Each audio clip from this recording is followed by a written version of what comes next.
If we can get Lou Storm to sit down, we'll get started. Okay, we'll wait just a second for everybody to get a seat. Thank you all for coming out today. I saw a few sprinkles on the windshield on the way out here, and I went, oh my goodness. And my wife checked the phone. There was 0 chance of rain.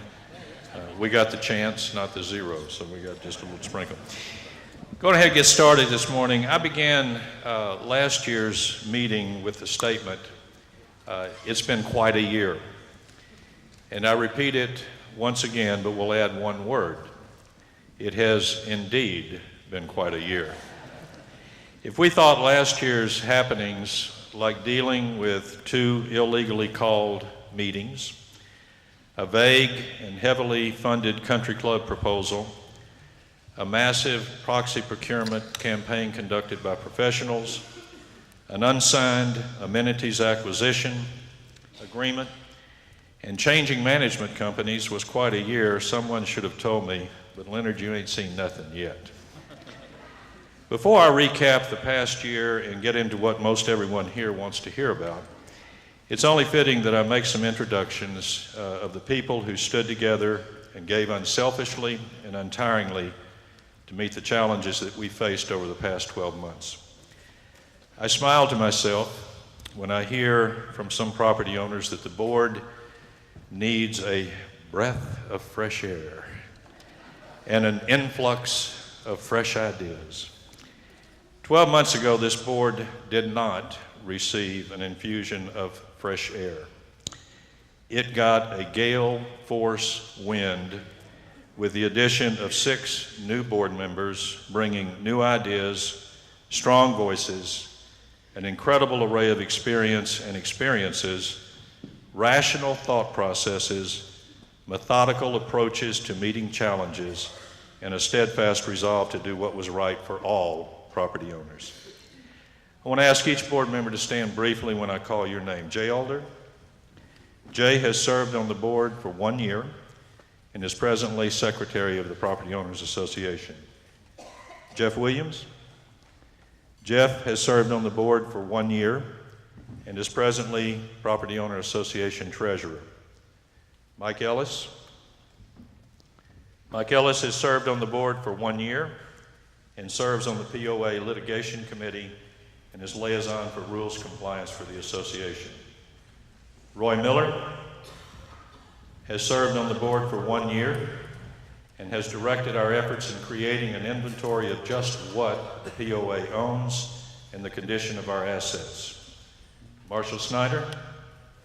Marshall has served on the board for 1 year and served on the Ratepayers Committee that led the fight against the proposed 45% increase for water and sewage, and he also heads up the newly created Long-Term Planning Committee.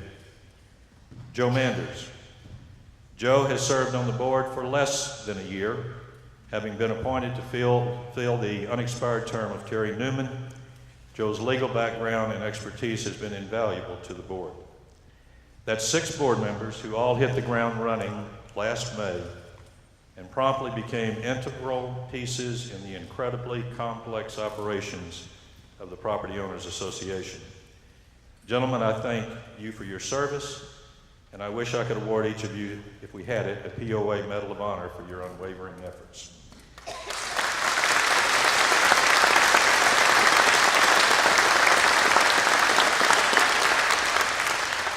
Now I'd like to ask Jim Fletcher to please stand. Jim has served on the board for 2 years, and as POA Secretary, oversaw last year's massive effort of proxy verification.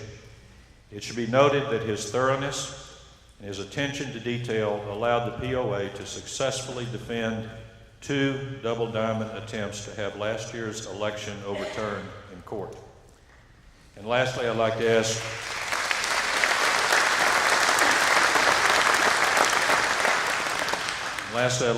John Bass to stand. John is the board's senior citizen, having now completed his 4th year on the board and 4th year as the vice president of the association.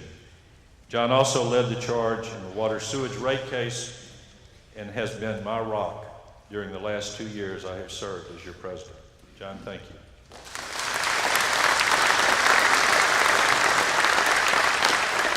lastly, I want to introduce our lead association attorney, Chad Robinson, with the law firm of Riddle and Williams. Yes, this is the guy who is 14 for 14 in Hill County District Court.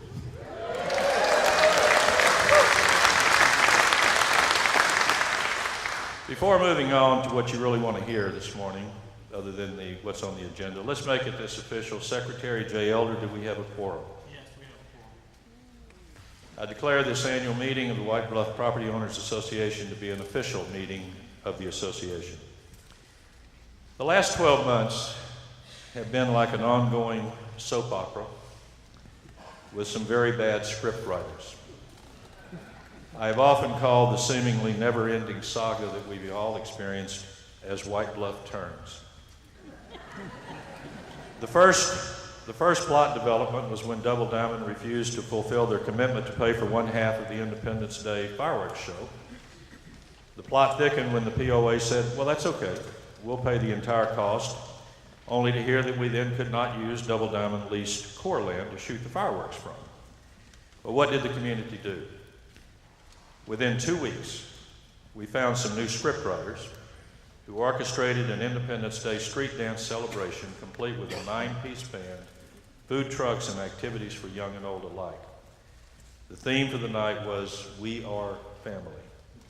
And indeed we are, and indeed we will be. This was proven yet again when the Christmas season came around and the POA decorations were locked up. Property owners and our POA staff jumped right in, procured new decorations, and lit up White Bluff like it had never been before. This past year, we went through more litigation than I can count. But this board would not back down on doing what was right for our property owners. As I said earlier, in the court we are 14 for 14, and Double Diamond has been held in contempt of court 3 times for failure to give us rightfully what is ours. And we will not stop until our records are in our hands and you can see what Double Diamond did with your money.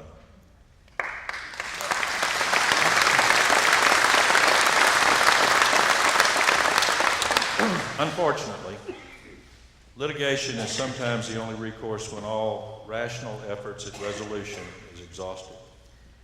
12 months ago, we were dealing with having to get out a manual maintenance billing because Double Diamond would not give us valid billing information.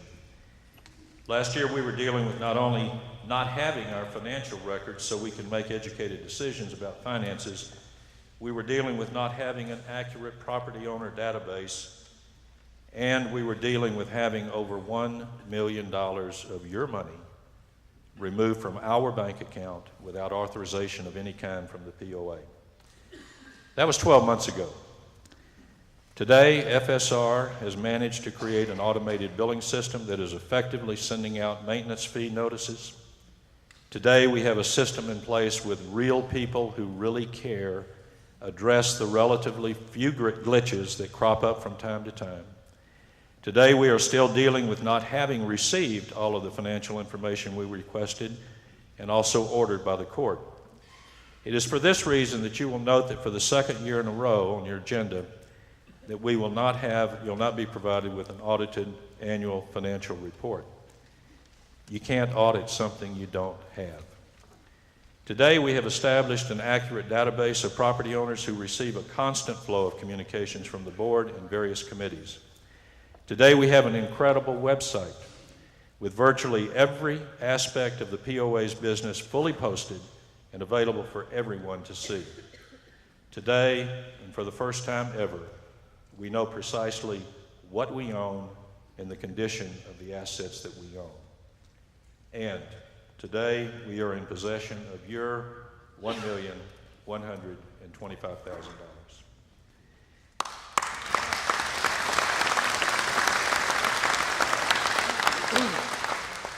I'll be honest with you, it wasn't easy to accomplish all of this, but the perseverance of this board over here, the support and active involvement of our property owners, and the dedicated involvement of our POA staff has made all of it possible.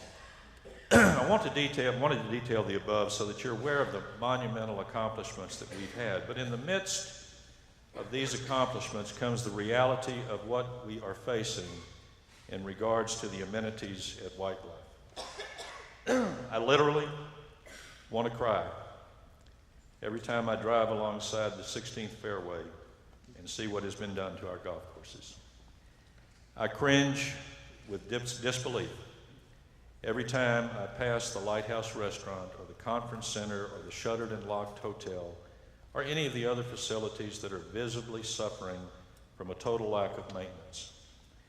And I get angry when I look at the greens, for which the POA paid half the cost, and know that our efforts to cover and protect the greens from the ravages of freezing weather were unilaterally destroyed by the developer, dictating that those covers be removed. You're aware that the board has been actively seeking to acquire the White Bluff amenities.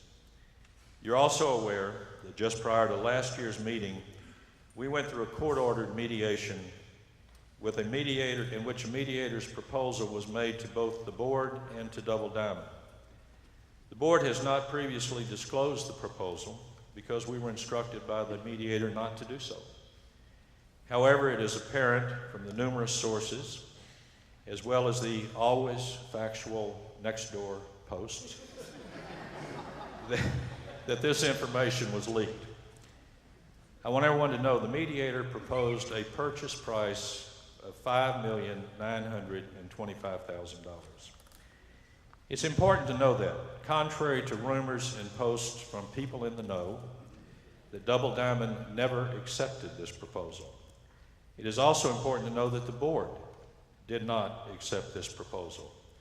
Our non-acceptance, the board's non-acceptance, came for two reasons. First, we thought the price was too high, and because at that point we had not been given our financial records, we could not possibly commit to something of that magnitude without knowing the financial implications of such a decision.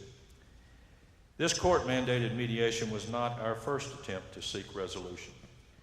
I want to remind all the property owners, because some of you are relatively new to our community, that we had reached an agreement with Double Diamond almost 3 years ago for acquisition.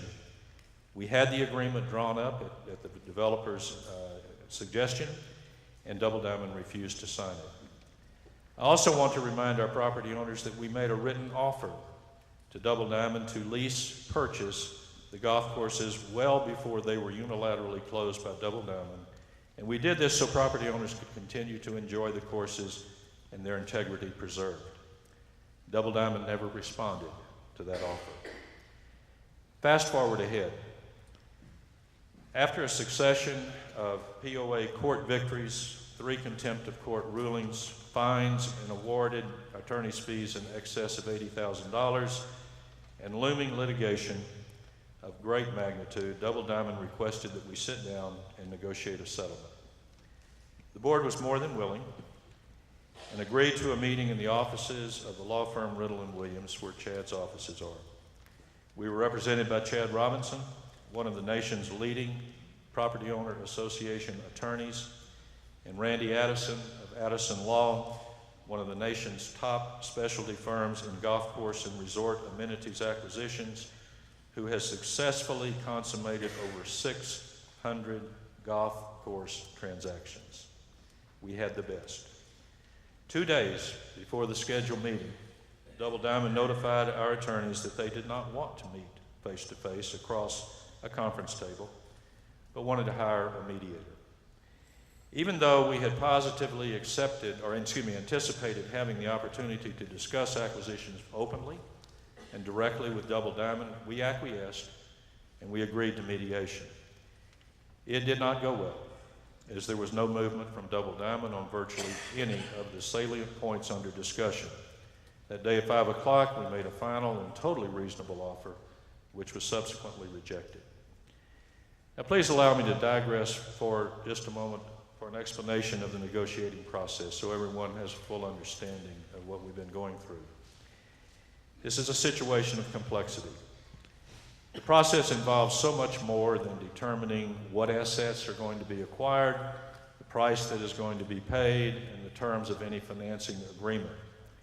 There are literally dozens and dozens of interrelated issues that have far-reaching implications for our association, our property owners, and future generations. The actual negotiations are done between the attorneys, with direction from the two parties involved in being represented. Our board has a litigation committee composed of John Bass, Jim Fletcher, Mike Ellis, and me. We were charged with making the day-to-day decisions on what was acceptable, what could be acceptable with modifications, and what was not acceptable. As the process unfolded, the entire board would be brought in to address major items and give major direction. Understand that this is a very fluid process, with things changing sometimes by the day, if not by the hour. I applaud those who wish to contribute their negotiation skills. But something of this magnitude and with all of the ramifications is just not like negotiating the price that the yard guy is going to charge you for servicing or cutting your yard, or what you'll pay for some piece of used equipment. It takes skilled attorneys, being driven by concerned and informed board members who understand the intricacies of the effect of their decisions will have on those who elected them. Well, in the days that followed the aborted mediation, discussions began again. The result of these discussions was what is known as a binding mediated settlement agreement. This agreement was signed by me and Double Diamond on March the 17th. The terms of the binding mediated settlement agreement are confidential, so we cannot disclose the specific terms. However, the binding mediated settlement agreement contained all essential terms necessary to resolve the Hill County litigation, as well as for the POA to purchase amenities, including both golf courses, from Double Diamond. The binding mediated settlement agreement provided for entry of additional agreements to effectuate the terms of the agreement and a closing date where the amenities would be conveyed to the POA. Unfortunately, Double Diamond has refused to abide by the terms of the binding mediated settlement agreement. They have persistently insisted on the POA agreeing to new terms that were not part of the binding mediated settlement agreement. They have refused to abide by the terms to which it agreed in the binding mediated settlement agreement, and Double Diamond has refused to sign off on standard terms in the purchase sales agreement. It seemed like each discussion we had with Double Diamond, they would raise new terms and backtrack on terms that were already completed. Notwithstanding the foregoing, the POA continued discussions with Double Diamond and entertained agreeing to some of Double Diamond's new demands in hopes of getting a deal done for all of the lot owners and all of our homeowners. The POA entertained agreeing to provide a significantly more beneficial financial structure that would benefit Double Diamond, including a cash up-front down payment of $1,125,000 and reducing the repayment period by half. In the event of a foreclosure and Double Diamond taking back ownership of the amenities, we agreed to pay for golf course maintenance for up to 3 years. The POA even attended a third round of mediation in the hopes of resolving these matters.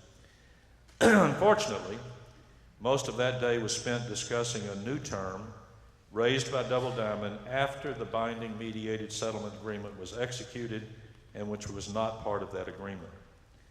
After the third round of mediation, discussions continued.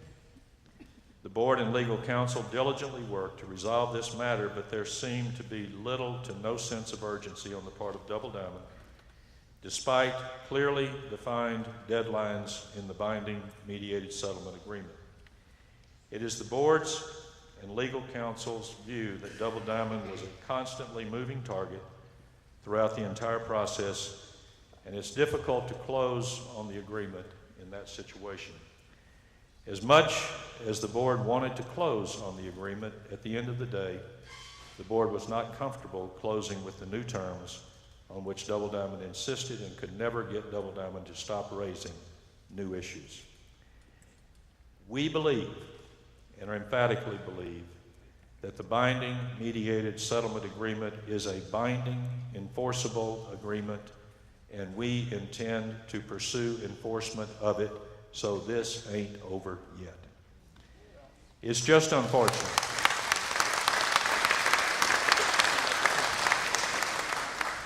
It's just unfortunate that Double Diamond is once again, making the POA incur the legal expense associated with trying to do what is right and forcing us to take legal action instead of amicably working matters out for the good of our property owners.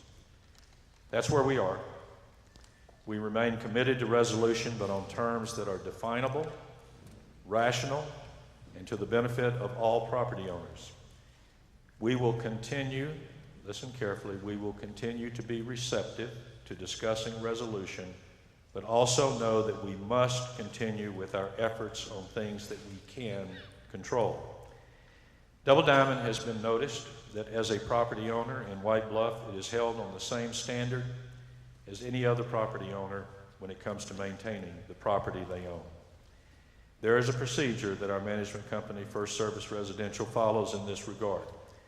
And Double Diamond has already received correspondence that they must maintain their properties inclusive of the golf courses and physical properties that they own. There's a careful procedure that is in place, and if Double Diamond does not mow and water the courses, the POA will perform this function. We will bill Double Diamond for these services, and if Double Diamond does not pay for these services, a lien will be filed with potential foreclosure on the properties.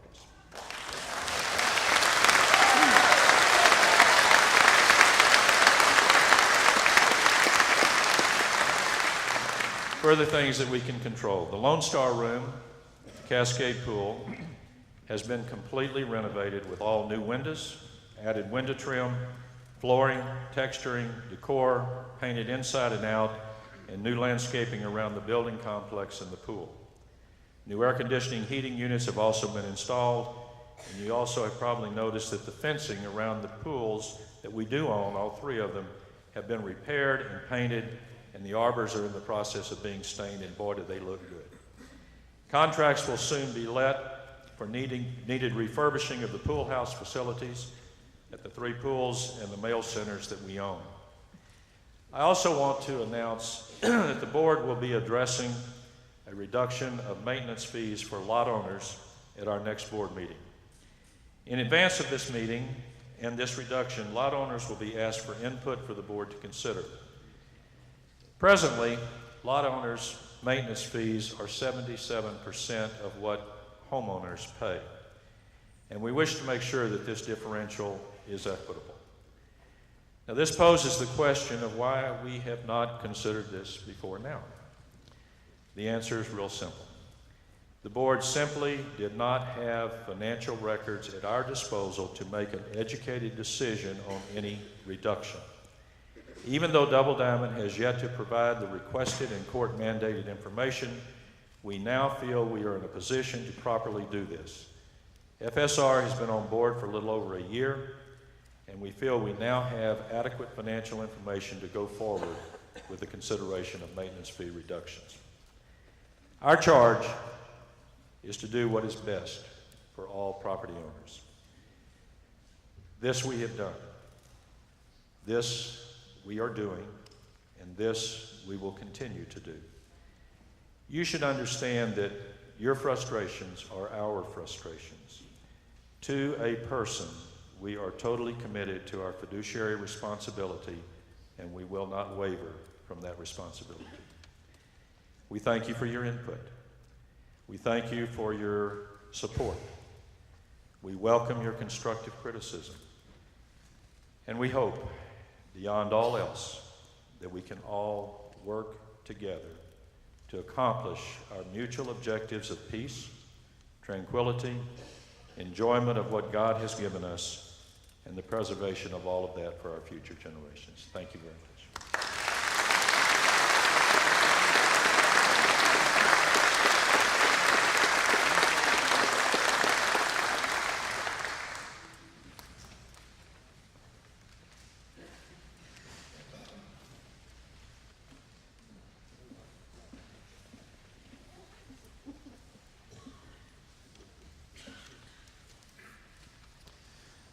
morning. For those of you who forgot my name already, John Bass. my name is John Bass, yes. 1148 Overlook. And again, I may not want to give you out that information. You can look it up. I have been asked to do the duties today of electing the next group of directors for the White Bluff Property Owners Association. I was handed a script, makes it much easier. So I will read it. I'm not quite as good at reading off the cuff, something I did not write as Leonard is. But I'll get to a more important section that I can handle myself a little bit later in the day. But the WBPOA Board of Directors established a nominating and election process that assures our property owners of input, participation, and fairness in determining who will serve on the Board of Directors. This year we have 3 director positions open. These positions will carry a 3-year term of service on the board. Communications were sent out to all property owners in our database asking for property owners who were interested in serving on the nominating committee to make that desire known to the POA Secretary, Jay Elder, and or the POA Administrative Assistant, Amanda Opella. Amanda, raise your hand. Where you at? Okay, right there. It was made clear that anyone serving on the nominating committee could not be considered by the committee as a candidate for a board position. Communications were also sent out to all property owners in our database asking for property owners who were interested in serving on the board to make that desire known to POA Secretary Jay Elder or Amanda Opella in the POA office. Property owners who had expressed an interest in being considered by the nominating committee were asked to submit a resume for the members of the committee to review. Email communications were also sent out to all property owners in our database informing property owners that if they wished to have their name included on the official ballot, to please indicate that desire to Secretary Elder or Amanda Opella no later than 5 p.m. on May 4th. The nominating committee was chaired by Linda Wilmarth and charged by the board to recommend and rank no less than 6 candidates for the 3 open positions. Where's Linda? Linda. She's traveling? Okay. The board indicated to the committee that it would give consideration to the recommended candidates and decide for whom the board would vote any proxies granted to it by property owners. The nominating committee met 2 times and also met individually with each person expressing an interest in serving on the board. The committee presented their recommendations to the board. The board carefully assessed the candidates and selected the 3 candidates for whom it will cast its votes. As you are aware, there has been a significant amount of proxy solicitation. The Secretary of the POA Board is charged with maintaining the integrity of the proxy verification process. The Secretary, Jay Elder, communicated to all property owners that all proxies must meet certain standards by Texas state law. He also communicated to all property owners that all proxies must be submitted to either the POA Secretary, the POA Administrative Office, or our management company, First Service Residential, by 5 p.m. on May 4th. That would be 2 weeks ago, Friday. Under the direction and supervision of Secretary Jay Elder, the proxy validation process began as proxies were received. Each submitted proxy was checked against the property database. Hill County property records were checked for compliance with standards set by Texas state law. If a proxy was determined to be invalid, it was filed alphabetically along with notations for why the proxy was invalid. Secretary Elder has complete files of all submitted proxies, arranged in alphabetical order, and the validation status of each proxy. The board has taken one additional step to assure the integrity of the election. The board has again this year engaged the CPA firm Timothy DeVolt and Company to supervise today's election process, count the votes cast in the election, and certify the results. No one from the board, the POA, Double Diamond, or any interested individual will participate in the election tabulation process. Property owners will be voting today property owners who will be voting today have been verified and checked in and given a ballot. Property owners who will be casting votes on the basis of proxies have also been given a ballot. All ballots have the names of the candidates printed on them. They are listed in alphabetical order. The three candidates being supported by the board have an asterisk beside each of the three. If you are casting a vote this morning, you may vote for no more than 3 candidates. You may vote for less than 3, but no more than 3. If you vote for less than 3 candidates, your ballot will be tabulated and counted. If you vote for more than 3, your ballot will not be tabulated and not counted. I want to say this one more time. You may vote for up to 3 candidates for the board. If you vote for more than 3 candidates, your ballot will not be valid and will not count. You should check the box next to the candidates for whom you wish to vote. Nominations may also be made from the floor. If you are casting a vote this morning and wish to vote for a candidate nominated from the floor, you will need to write in the name or names of that candidate or those candidates for whom you wish to vote. There are blank spaces for this purpose on the ballot. Again, keep in mind that you may cast no more than 3 votes total, whether they be for candidates printed on the ballot and or candidates nominated from the floor that must be written in on the ballot. I will now entertain any nominations from the floor. If you wish to nominate someone for the board, please step to the microphone and identify yourself along with your address and make the nomination or nominations. Are there any nominations from the floor? Going once. Going twice. Gone, okay? It is now time to vote. The 3 candidates with the highest number of votes will be elected to fill the 3 positions. Are there any questions? Okay. You should have ballots. If you do not have a ballot and if you have a proxy on file and did not pick up a ballot, then your proxy will be voted. If you revoked your proxy, then you got a ballot. That's the way this works. Pardon me? Did you check in out front? You don't need ballots. Is there anyone who did not check in out front? We may need ballots on the front row over here. There's a question about that. There's a question? Yeah, front row right here. Okay, go to that microphone right there and ask your question. If you would, please. Checked in but didn't get a ballot. Okay, you checked in, but you did not get a ballot. Did you submit a proxy? Yes. If you, okay, That's why you didn't get a ballot. that's why you didn't get a ballot. You have a proxy already placed out there. Okay? Yeah. If you want to revoke your proxy, you can do that.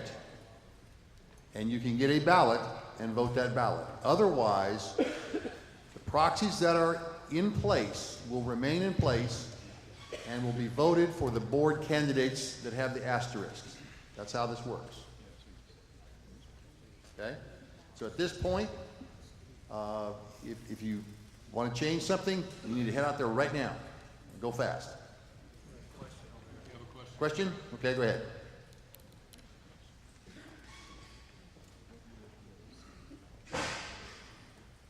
This might be a little confusing.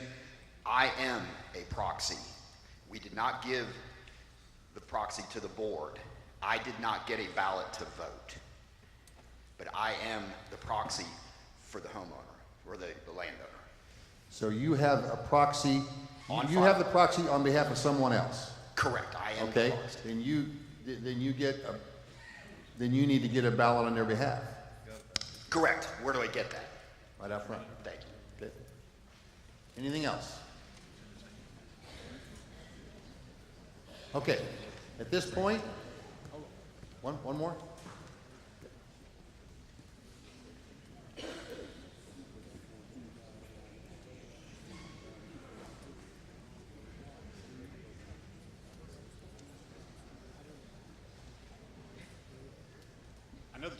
Hello? I know that you said that there will be an accounting firm that will be tabulating these votes. Correct. At any time, will the board, either the current board or the new board, see these ballots? No. Thank you. At this time, if you have a ballot, you need to complete that ballot and pass it to the middle of the aisle.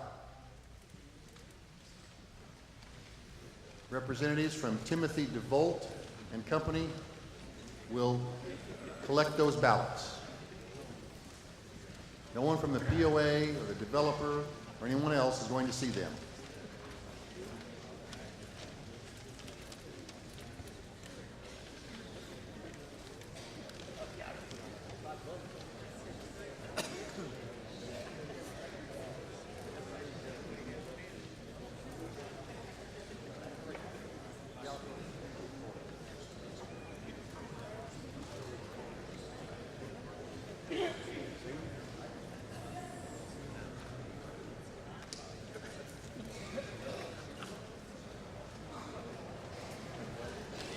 Again, you can, on that ballot, you may vote for up to 3 people.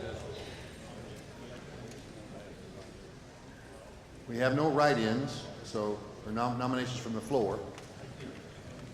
When it's completed, pass it to the center of the aisle.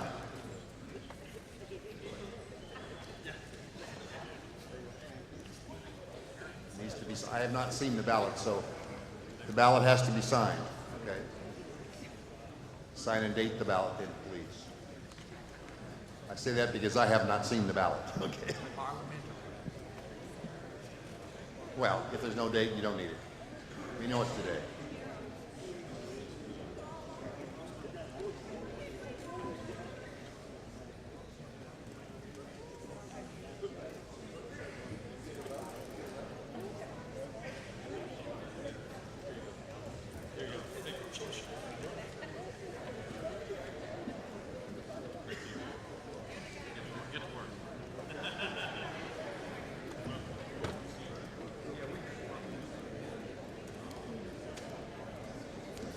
Just want to mention, last year, after our election,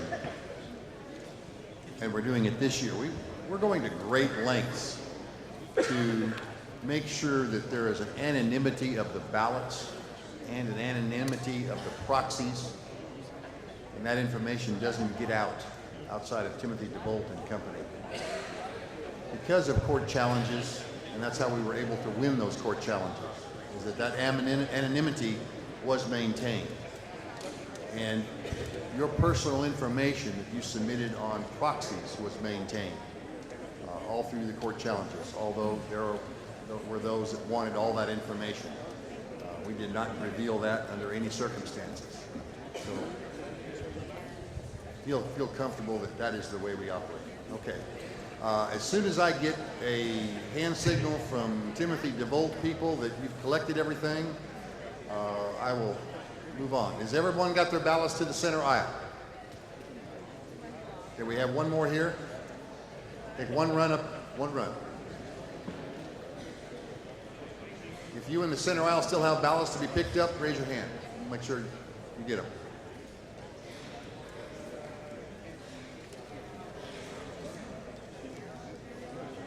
We good? Okay, anyone else have a ballot that need to be turned in? Okay, then I'm going to consider this election closed, and hopefully we'll have the results by the end of the meeting. Okay? Thank you. Thank you, John.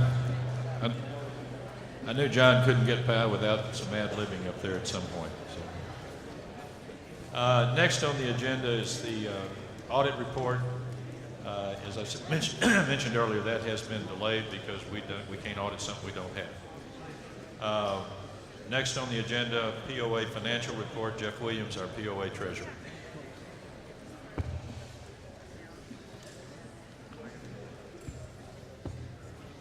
Good morning. For those of you that have attended our prior board meetings, we have been in process for the last several quarters, since many of us joined the board last summer, of reporting on a quarterly basis the financial information that is compiled by First Service Residential. And as soon as we can practically review that information, we are also posting it on the website. So if you haven't seen it and you want to dig into the detail around the balance sheet or the income statement or the cash flow statements for the association, I encourage you to go to White Bluff Property Owners Association website and pull down that information. It's posted within probably 10 days of our receipt of that information, which comes around the 20th day after the quarter ends. So make sure, pardon me? The website is whitebluffpoa.com. It's whitebluffpoa.com. We're very pleased to report that the association is in good financial stead at this point. Many of you have also probably reviewed the budget that we put forth in October. We amended in February once we discovered some new information. We have an annual budget today that runs about $5.5 million at the top line. And the budget that we prepared assumed that we acquired all of these amenities and were spending money to both maintain and operate, but also renovate all of those amenities to a standard. Obviously, none of that can be done in a single year, and not a single lick can be laid until we own the amenities. So we are accumulating some cash today. I'm happy to report that at the end of March, the number hasn't greatly changed since then. Our total operating cash balance was $4,636,867. Of that, about $1.2 million is in the operating account to handle the cash flows that are needed for the daily operation of the Property Owners Association and the maintenance of those things that we do own, along with all the employees that you see in White Bluff that are doing everything from fixing fences, painting arbors, mowing grass, providing the security that we enjoy within the development. We also have $3.4 million, slightly more than that, sitting in an investment account, awaiting for it to be spent on the amenities and the other improvements that we've discussed over the course of time. Today, our collections rate is not that great. Many people have been upset by the fact that the golf courses are closed, the amenities aren't available, and therefore we're only collecting about 65–66% of what we budgeted for. We are hopeful, as Leonard went into great detail about, that we can acquire these amenities and get them reopened, but it'll be incumbent on all of us, property owners, lot owners, homeowners, to make sure that we pay our fair share of that. As Leonard said, we will be looking as a board at a decision about whether to cut the maintenance fee billings for lot owners. As treasurer, I encourage you to reach out to me directly. I know there have been some opinions expressed about that strongly. We want your input. Those of you who are business people, I encourage you to sit down with me as a business person and look at the numbers. They're right here in terms of what it will take for us to make this a going concern over time. Having said all that, we reviewed our cash balance based on our budget, based on our collections. We are solvent, we are liquid, but we encourage everybody to continue to express your opinions, but also to write your checks for your maintenance fees. I thank you very much.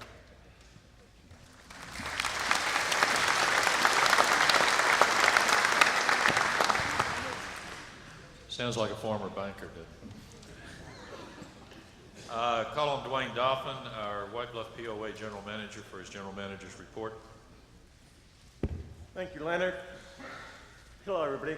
I tell in my document, as Leonard started earlier, it's quite a coincidence that quite a year. And from our first year here, it has been quite a year.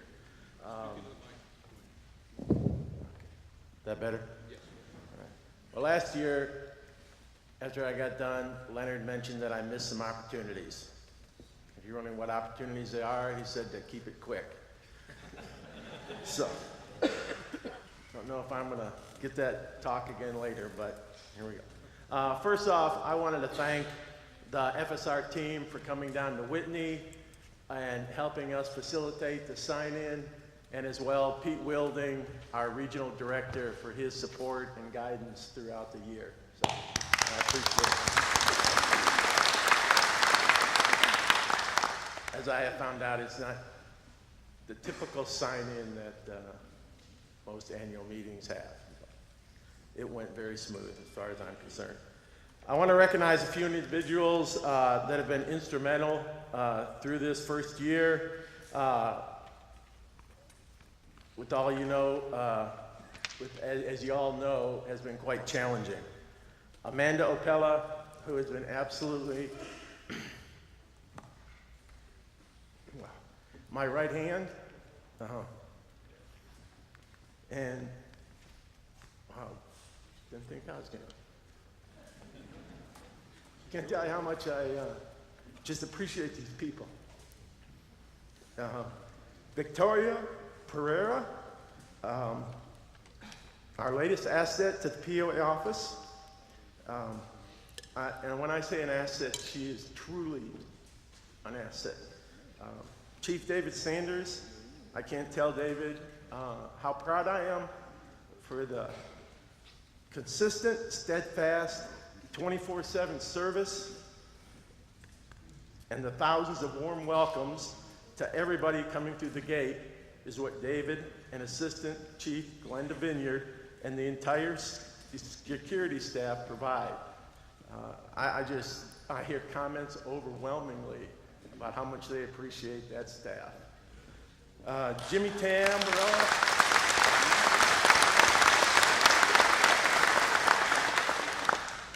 Jimmy Tamborello, who heads our golf maintenance, has been a tremendous asset to me. And Henry Alderson, who's Jimmy's go-to individual and is quite handy for us, especially this morning at 2:30 when he answered his phone when I called. To go out, fix a water leak. So thank you for them. I greatly appreciate them. As a team, throughout this year, we continually stress with all associates what the FSR values are. Those values are do what's right, own it, improve it, aim high, and build great relationships. And I think in your contacts with the staff, we have accomplished those. We have these values posted on the walls in the office, at security, and in grounds maintenance. And every decision we make is based on those values. One of the major concerns the board had a year ago was the constant turnover of staff. I was told turnover rates were in the 70% plus range, which isn't really good. So as of the last year, for this last year, we've had a 25% turnover rate. So I think we've accomplished that goal. Most of those turnovers were just because people moved and left town. Okay, so the senior staff, in talking with them this past week, I asked why you think we made such a great accomplishment. And they said, it's because of the improved morale of the associates. They all state that the transition to FSR has been incredible, with greatly improved work environment, benefits, sincere care shown by management, as well as an occasional merit increase always helps. I'd like to commend all associates for maintaining their positive morale with everything happening around them. Like I said, it's been quite a year. Another key thing we corrected was our payment processes with all the vendors. Vendors have been very appreciative of getting paid with the efficiency they have never known before at White Bluff. Throughout the past 6 to 7 months, we have developed standard operating procedures for ground maintenance. Chief David in security was well ahead of that process and only needed a review and some minor tweaking. Chief David runs quite a tight ship. These standard operating procedures are not just things that we maintain on a regular basis and how we maintain them, but as we continually work through the list, we implement specific guidelines and specifications.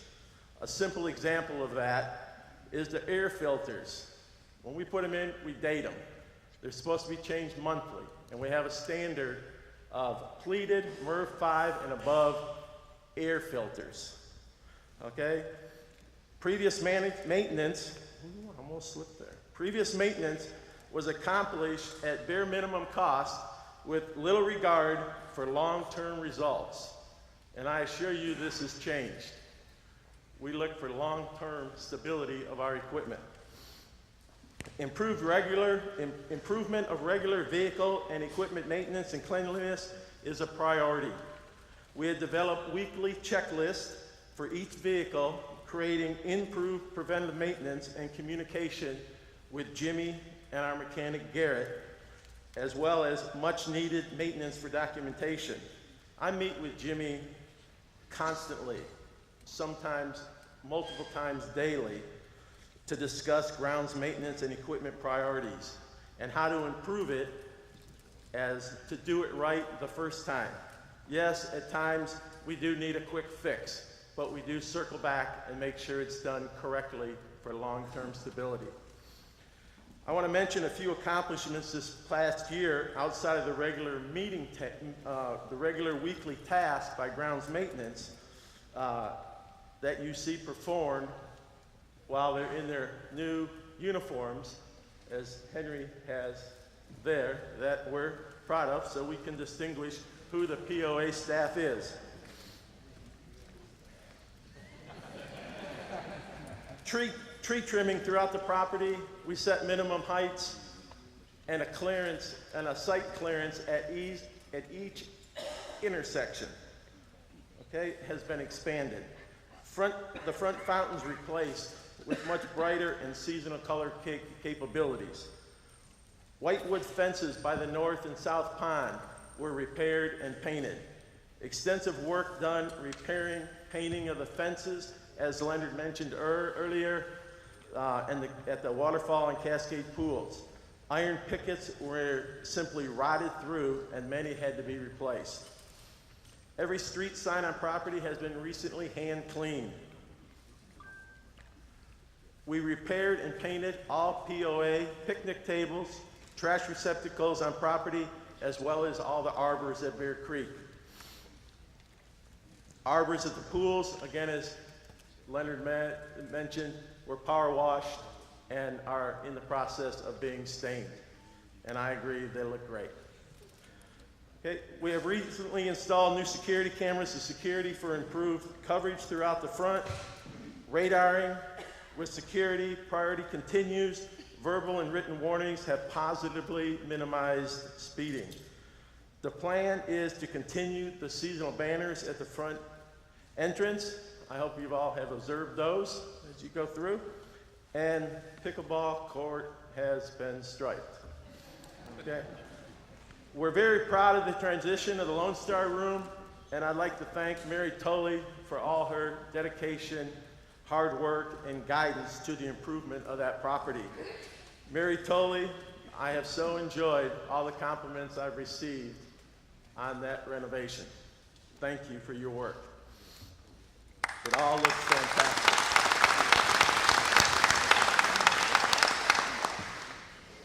We'll never be done with grounds maintenance. We have a lot yet to accomplish. Am I happy with our accomplishments? Absolutely. Another priority of the board was to improve compliance of the CC&Rs. Here is the violation update.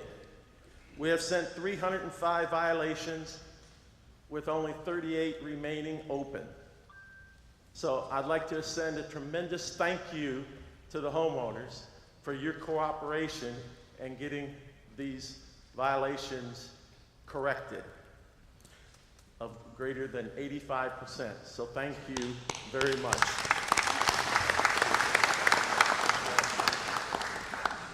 And yes, I have enjoyed the fun and conversation on next door of some of the homeowners dressing up their trash cans for their picture taking. And glad we had some fun with that. However, the CC&Rs are something we take seriously and will continue to seek compliance. So my door is always open. I always look forward to meeting and hearing from the property owners and on how we can improve. So thank you.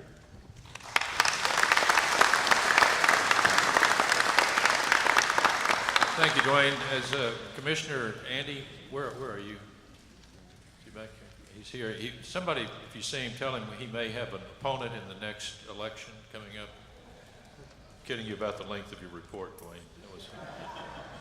That was a great report, and I'll tell you, Dwayne epitomizes the POA staff. Those of you who've worked with them, trying to sort through a problem here, a glitch there, the three people that are there and the support they have back in Dallas, but the three people that are there, they really care. They genuinely care about doing the job correctly.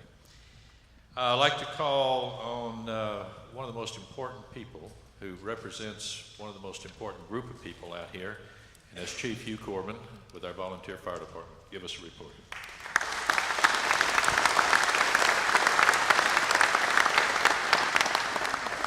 Thank you, and good morning. Your fire department has been busy the last year. Last year we set a new record of 159 calls for service. Now this was grass fires, structure fires, and medical calls, because we make all the medical calls within White Bluff. If you're sick, hurt, whatever, if you call, we'll be there. The department was established in 1995 with one truck. We now have 3 fire trucks, 2 smaller trucks, which we use for grass fires, and brush fires, and that type of thing, a 2,000-gallon water tanker. This is very important because there are no fire hydrants within White Bluff, or for that matter, anywhere in the county close to us. So we have to bring our own water. We also have the only fire department boat on Lake Whitney. This is for rescues, and unfortunately, we also use it for drowning operations. We're in the process of replacing this 8 water hauling truck, this 2,000-gallon tanker, with a 3,000-gallon tanker, which will arrive next month. We're looking very much forward to that. We hope to be able to install a high-volume water pump on the boat so that we can fight fires on the water, boat fires, or unfortunately sometimes we have the boat docks catch on fire. And also to be able to pump water to the tankers on shore for fires that happen within White Bluff. It's a requirement that anyone belonging to the fire department as a volunteer lives in White Bluff. So these are all your neighbors, and there are 15 firefighters and medical responders that are currently working for the fire department. We also have 24 support volunteers. I would like for these people to stand up and be recognized now. They are very important to everyone here, really. So if we can get them.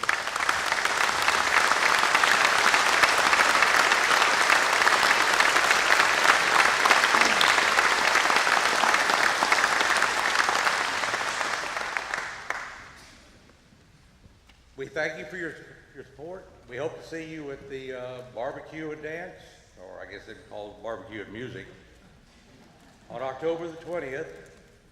And we also are planning a Fill the Boot, which will be at the front gate probably Memorial Day. So if you could help us with that, we do have a $150,000 water tanker to pay for it somehow. Thank you. If you need us, call us. We'll be there.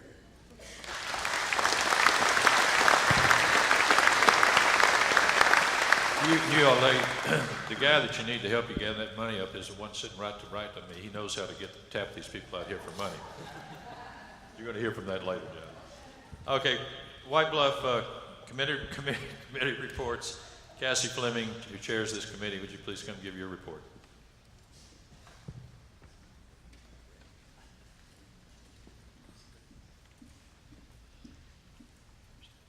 Good morning.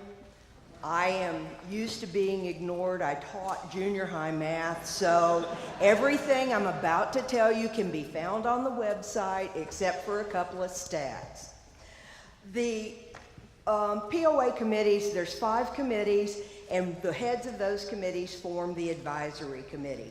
The purpose of this committee is to review input, reports, and recommendations from each of the other POA committees and prioritize any recommendations for submission to the POA Board of Directors for their next meeting. Jay and I get together and we go over whatever needs to be talked about, and Jay takes it to the meeting. This committee meets the second Monday of odd number months, January, March, May, July, September, and November, at 2:30 in the Lone Star Room.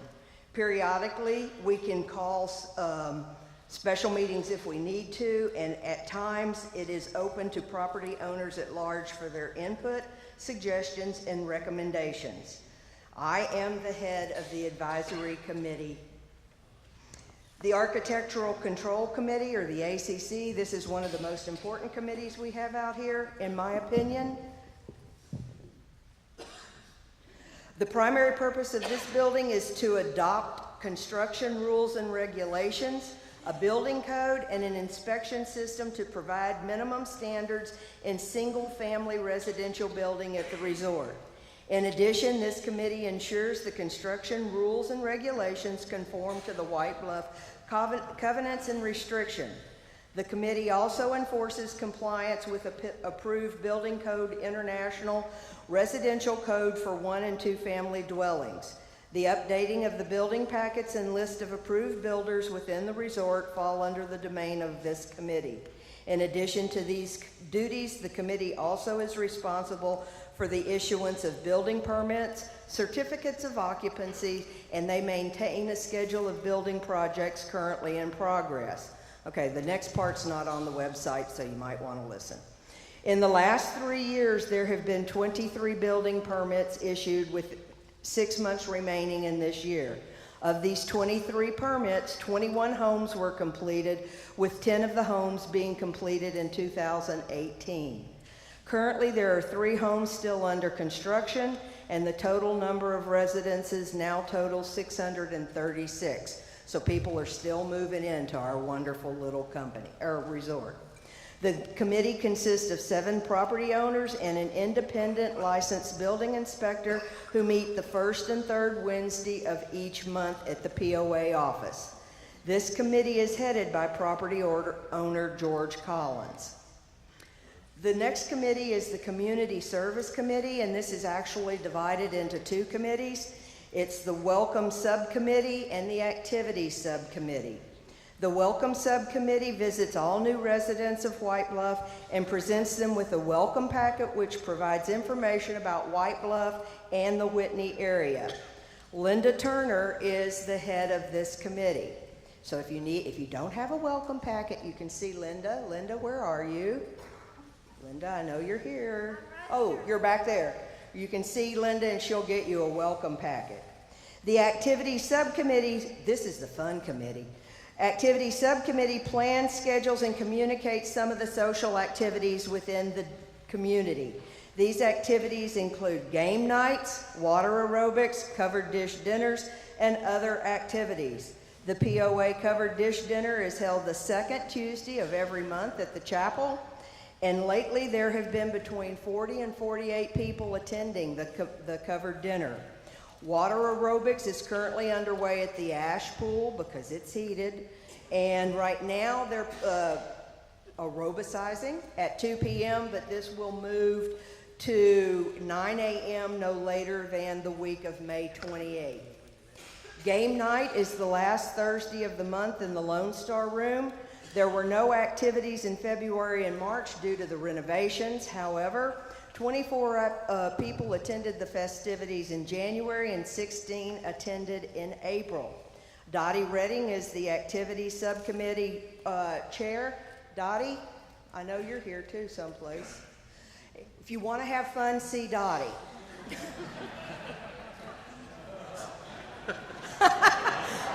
I'm just going to leave it at that. Cassie, could you give her phone number or maybe? No, but her email address is dottieredding@yahoo.com. An important committee that we wish was active right now, but unfortunately due to the golf courses being closed, is the Greens Committee. This committee is headed by property owner Terry Earhart. I don't know whether Terry's here or not, but I'm sure that positive thinking, once we get the amenities, this committee is going to kick up into very high gear. The Maintenance and Road Committee is headed by Milt Bergman. The purpose of this committee, in support of the paid POA maintenance and road staff, is to recommend changes or actions if needed, formulate plans for resort improvements, and assist towards rapid implementation of these plans, assist in planning for the long-term improvements of roadways, and assist in preparing the annual budget, surveys for dangerous road conditions, and made suggestions for improved safety, and works within budget limits to achieve maximum benefits for the betterment of White Bluff residents. Property owners pay a road fee as part of their semi-annual POA dues. These road fees are dedicated to the exclusive repair and maintenance of all roads in White Bluff. This committee meets on an as-needed basis with no set schedule and is chaired by Milt Bergman. And for our safety, we have the Protective Services Committee. This committee works with the employed security staff to provide adequate resources for security and protection of people, registered guests, property, and facilities.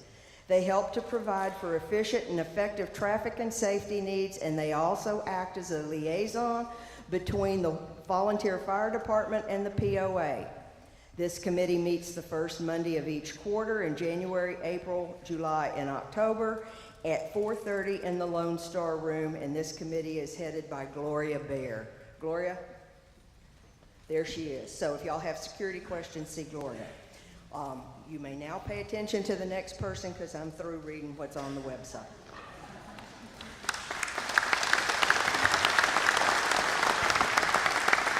Thank you, Cassie. Good job. I'd like to call on Board Member Marshall Snyder to give you an update on the Long-Term Planning Committee. We, while he's on his way up there, this was something that we implemented several months ago in anticipation of whichever direction all of this is taking. We wanted to make sure that we had planning processes in place so that whatever direction is, we were giving thought out to the future. And I asked Marshall to head up this committee for obvious reasons. He's pretty smart. He's very, very detailed and very far-reaching and looking into the future. So, Marshall. Thanks, Leonard. Good morning, everybody. Good to see you here. Through Leonard's leadership a year ago, we formed a long-term planning working group. And I like to call them a working group because we're there to work. We're there to solve problems. It's really a group that outreaches to the White Bluff community, tries to get input on our long-term plan that we need for White Bluff. We have a lot of good committees, as Cassie described, to deal with the day-to-day issues of maintenance and security and the things that have to be managed. You know, Leonard recognized the fact that we really didn't have any long-term reach to look at what we wanted to be when we grow up. Now, having said that, we have had a model that's involved golf courses, it's involved boating, it's involved all sorts of amenities. But we wanted to look beyond that. We wanted to look at the community ideas about what they wanted to help make the place better. And we wanted to generate a long-term plan to do that. That long-term plan is something that's going to be communicated to the board. It's going to be managed by the board. Budgets will be affected by that long-term plan. It obviously has to be maintained on a yearly basis because any plan changes, as we all know. So that's our charter. We've had meetings monthly. We meet the third Thursday of every month, midday. We welcome input from anyone in the community. We network with Cassie's group. We don't necessarily work short-term problems, but we hand those to Cassie or the board or Dwayne to work. Now, I want to mention the participants of the long-term planning committee. If you'll stand when I read your name, I know some people are out on travel, so I'm going to read their name. When you hear your name, stand up, please. Linda Wilmarth, Teal Lang, Jim Fletcher, Bruce Smith, Ava Wood, Donna Collins, Roy Miller, Jerry Meyer, Scott Shelton, and of course, Dwayne Dolphin is our FSR liaison. Thanks for your participation.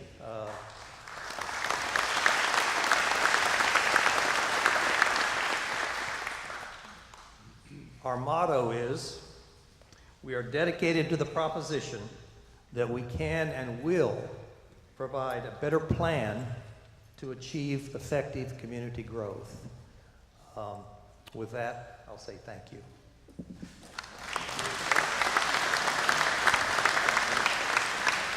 Thank you, Marshall. There's a little bunny that you put a battery in and it just keeps on running. This is our White Bluff bunny like that. He gives and gives and gives and gives. Mel Bergman in charge of our roads committee. We appreciate so much what he has done in the past and what he is doing to take on some very difficult situations and problems. Good morning to everyone, and very pleased to see the turnout. There are 62 miles of road in White Bluff. They were deeded to the White Bluff Property Owners Association from Double Diamond on May 20th, 1999. The ownership and responsibility to maintain the roads has been ours ever since. All money spent on road repair is approved as a part of the annual POA budget. Your roads are the highest valued asset of the POA. Hopefully, I can just say at present next time.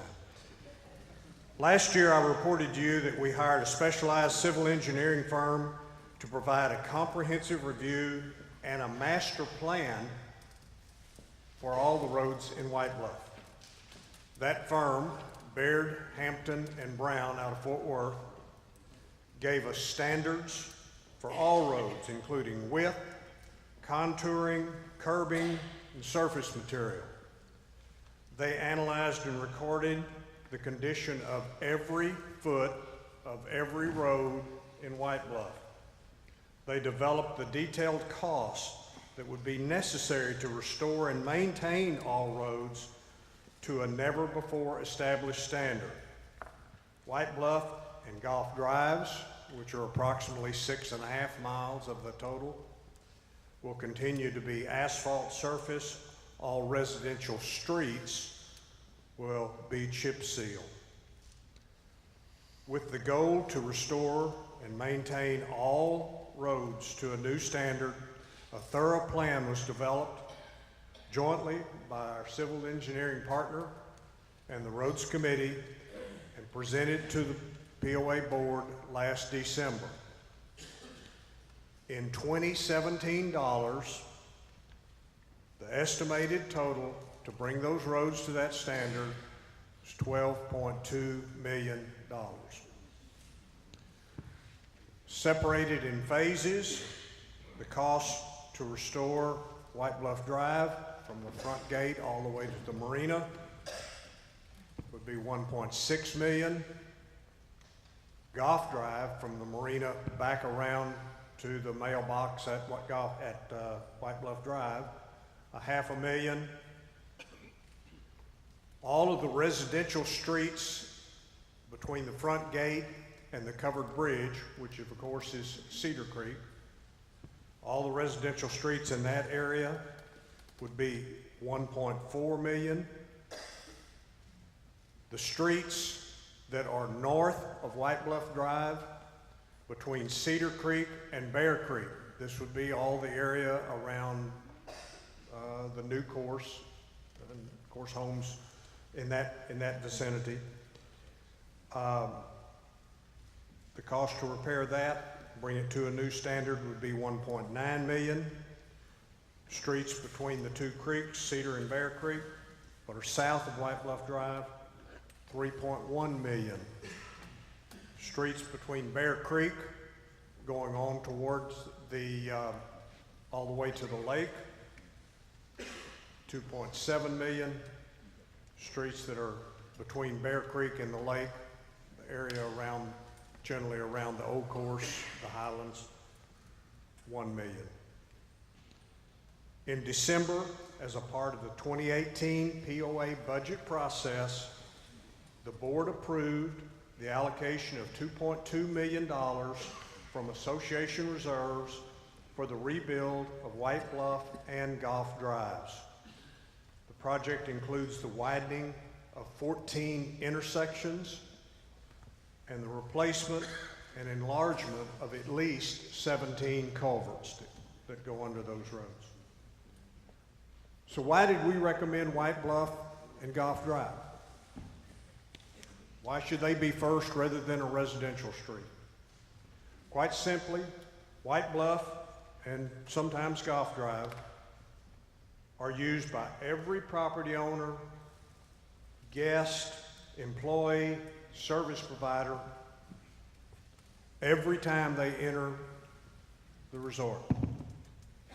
We all realize the residential streets need major attention also, but there were just not enough funds to cover that large an expense. We will now have to make some very difficult decisions as to which phase or phases we do next and how those funds will be made available.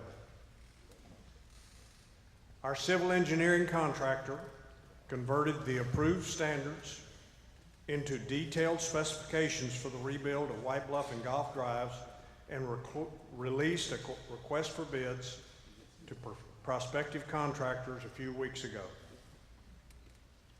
We expect to have a decision from them in June. At that time, the approval process will be, they will review and forward recommendations to us as to who they recommend.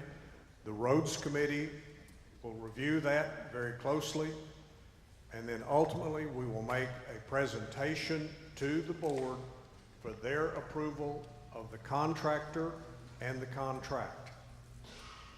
The dates of construction will depend on the selected contractor's prior commitments, but our work will be scheduled as soon as possible. Lastly, because White Bluff Drive is the single in and out artery, the Roads Committee developed a multi-phase traffic control plan that was then incorporated into the request for bid specifications. That plan will require periods of lane closures, detours, and even the use of the emergency exits.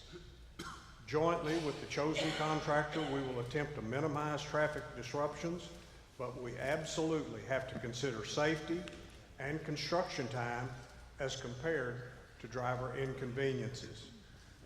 I have met with the POA staff, security, the fire department, and I will be doing the same with other groups as we get closer to the start of the work.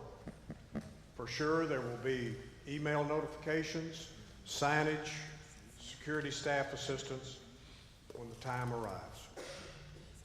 Thank you for your time and cooperation.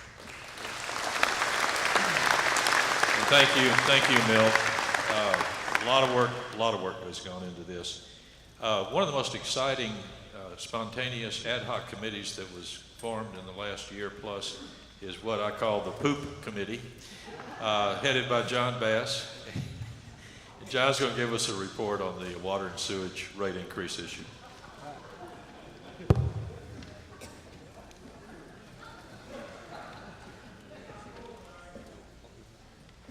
You tell me when we get done. I will tell you this. If I'm full of it, it will be cheap.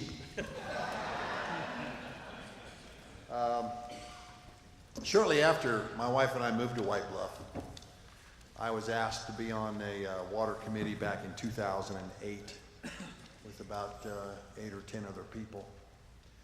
And I don't know why they asked me. I had no clue what the issues were, no clue about volumetric rates and base rates and utility anything. But with the intelligence of Karen Williams and a couple of others, they found out that I could collect money. So they kept me around to use my house as a barbecue joint. How many of you have been to my house to have a barbecue? Quite a few of you. And we got your money though, didn't we? Anyway, through that process, we had a good outcome. We had a negotiated rate, which is what we've been paying for the last 8-9 years now. We were able to collect from the ratepayers around $70,000, $75,000 to fight it every tooth and nail, and it was tight day in and day out, trying to deal with that. And I always felt we left some things on the table that I really was not excited about as far as our negotiations, but that's just the best we could do with what we had at the time. We didn't have control of the board. You know, you feel like you kind of have somebody's big old boot on your neck. But anyway, when I was asked to, when the new rate increase was filed, I volunteered. And again, the people who opted to help me realized I didn't know much about all the numbers, so they put me in charge of raising funds. So it seems I'm good at that. But anyway, first of all, I want to point out a couple things that happened just last week, May 10th, at the PUC hearing, and I want to praise our governor, because the commissioners, two people, and you might want to jot their names down, Chairman Deanne Walker and Commissioner Arthur DeAndrea. These two people, as public servants, were appointed by our Governor Abbott. And these are two of the sharpest public servants I have ever seen. They came to this meeting, they were prepared. They had to deal with 23 cases. 22 of them took about 30 minutes.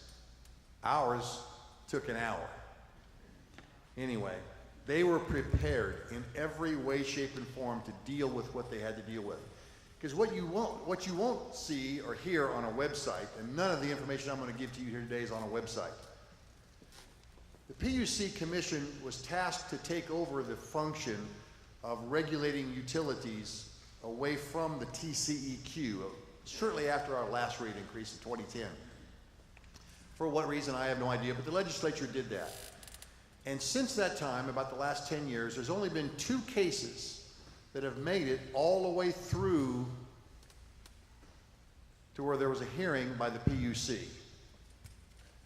The Double Diamond case and the White Bluff ratepayers was number 2. This is a case that people will be talking about in the utility world for years to come.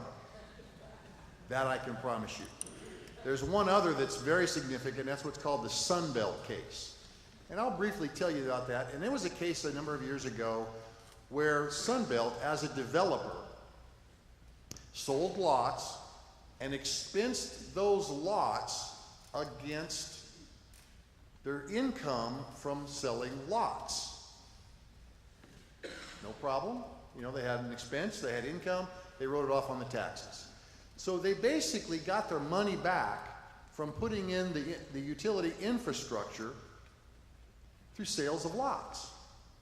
But then they tried to come back and say, oh, we had an investment here. We should get a return on that investment after the fact. Now, the first thing you ought to recognize there is that whoever bought a lot and moved in there would then be paying for the same utility infrastructure how many times? Twice. Well, in our point of view of our water rate committee, and I will introduce those people here in a moment, that's exactly what's been happening to you for 25 years.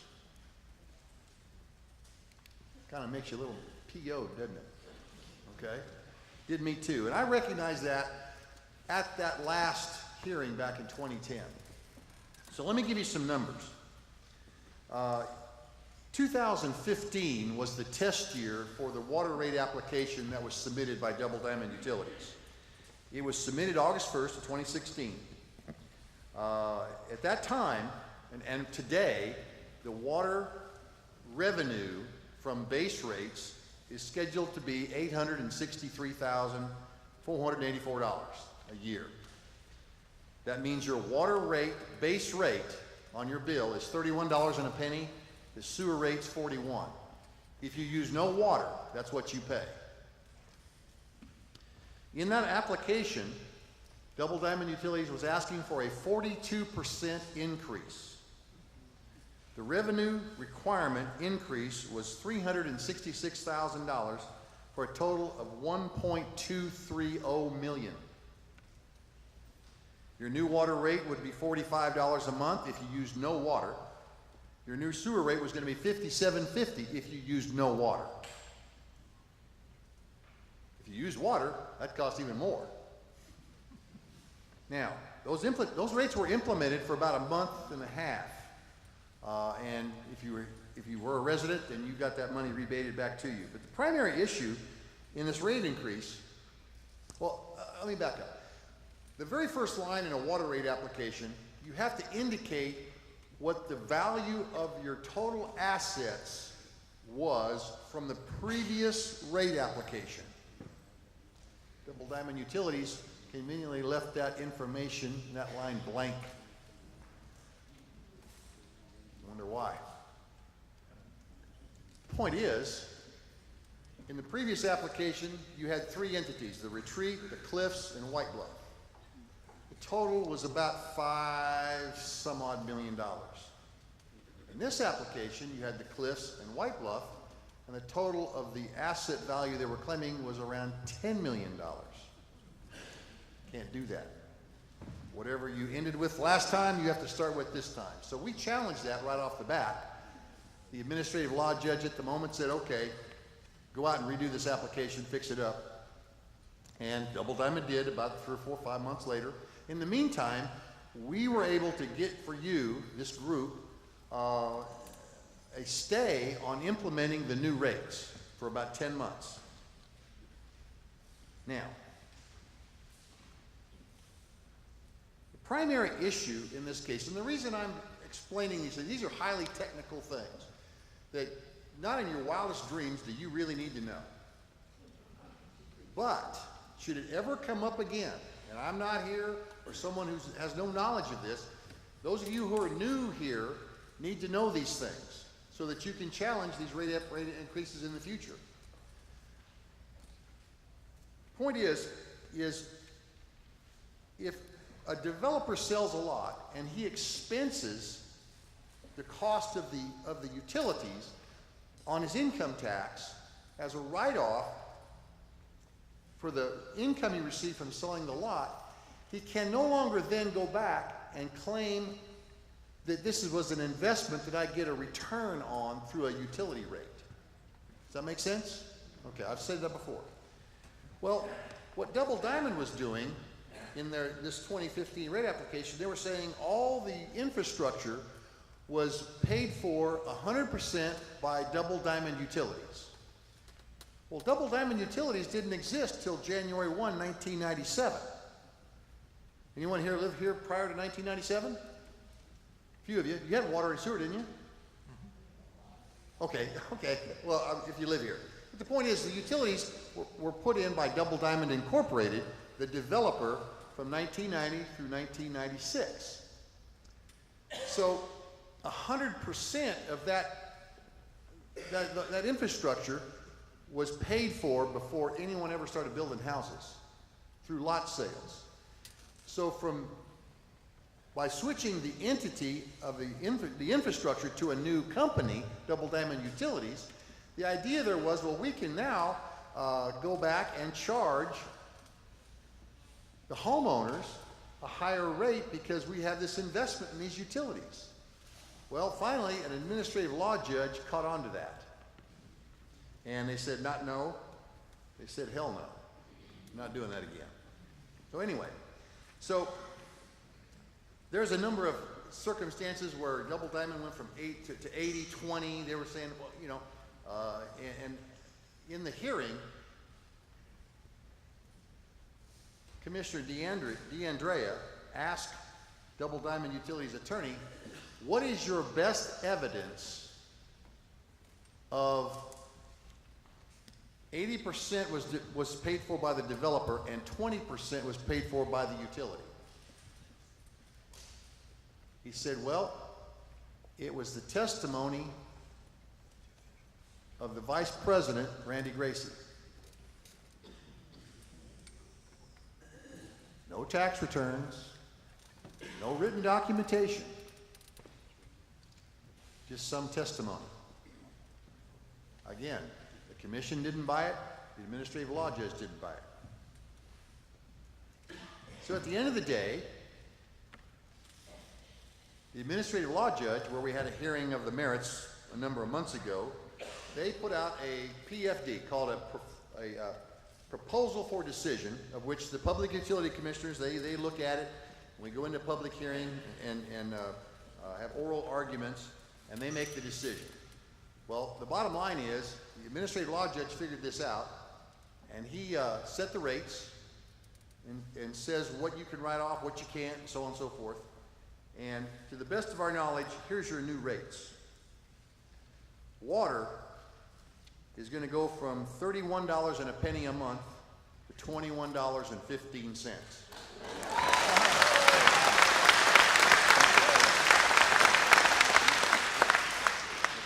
Sewer goes from $41 to $33.23.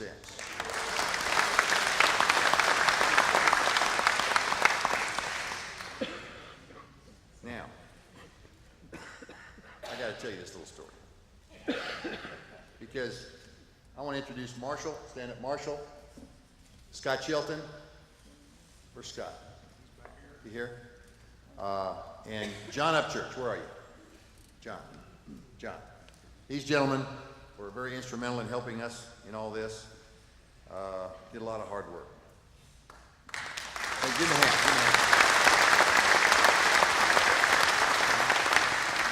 In summary, though, we spent $150,000 fighting this rate case.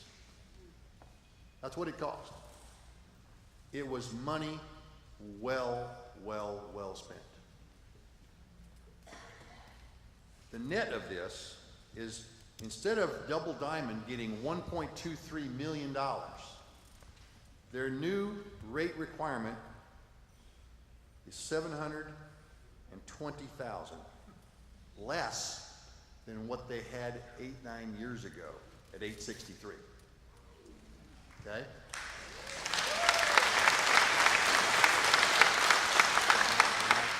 Now let's get down to real numbers.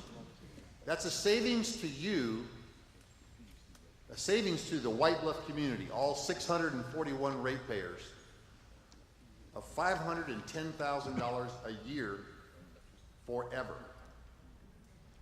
Now divide 510,000 by 641 ratepayers. That's $796 a year you are saving. That is a big deal.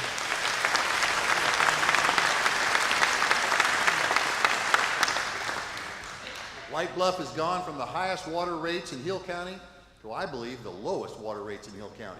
And that will affect your property value dramatically. Dramatically. Now, here's another way to look at it. We had the POA So for those of you who didn't contribute, you didn't answer my emails, I know most of you got to the point where you saw John Bass on it, you delete, you know. Hey, if I was you, I would have too. I mean, I got tired of begging for money. But anyway, the bottom line is, you don't know how much the funds that you sent us meant to us, and the fact that time after time after time we went to the well asking you to support us, and you did. You just don't know how much that means. Now, we have a little bit of money left, and hopefully we'll be able to cover the attorney for the last hearing here. If not, we'll ask you for a little bit more. But the bottom line is you got your money back, and you got your money back big time. But the POA put up half the money, roughly $75,000. And you say, well, golly, that's a lot of money. Why is the POA involved in this? Well, the POA right now has 17 water meters. 17 times 800 is what you're saving. It's roughly $13,547 a year. Now, let's assume we're going to get the amenities. It's not a matter of if, it's a matter of when. It's estimated we'll have over 60 meters once we take that on. Let's just say 50. 50 times 800 is how much? $40,000 a year forever is what we're going to save, because we took the time and you all helped us and we fought this water rate increase. Now, that's great, but here's the other part of it. All the developer contributions, which is all the infrastructure virtually, is now set aside and cannot be used in the next rate increase because it's developer contributions. The only way that Double Diamond can file a rate increase is they have to come in and massively spend some money to update the system, because their base rate is set at about the amount it would take to buy some bubble gum. Okay, so not only is it cheap, it will be stable for many years to come, your rates. Thank you very much.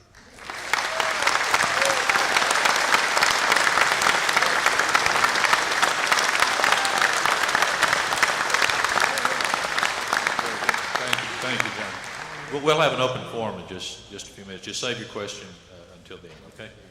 I want to thank John. I would see that emails and get copies of all this stuff, and these guys were getting up at 4 o'clock in the morning, driving to Austin to meet with the committee here, and the BUC there, and all that stuff.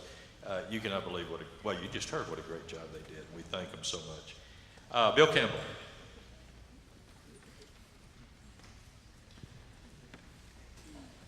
John, I want to say congratulations. That was the best news I've had today. I wished I could bring you some better news on AT&T, but I am the chairman at White Bluff Chapel and for their board of trustees, and I can tell you, like I will tell them, we do it because it's a call. We don't get paid. It's a lot of work, and we certainly need your prayers. So if the board will allow me, I'd like to do a blessing of a prayer at this time.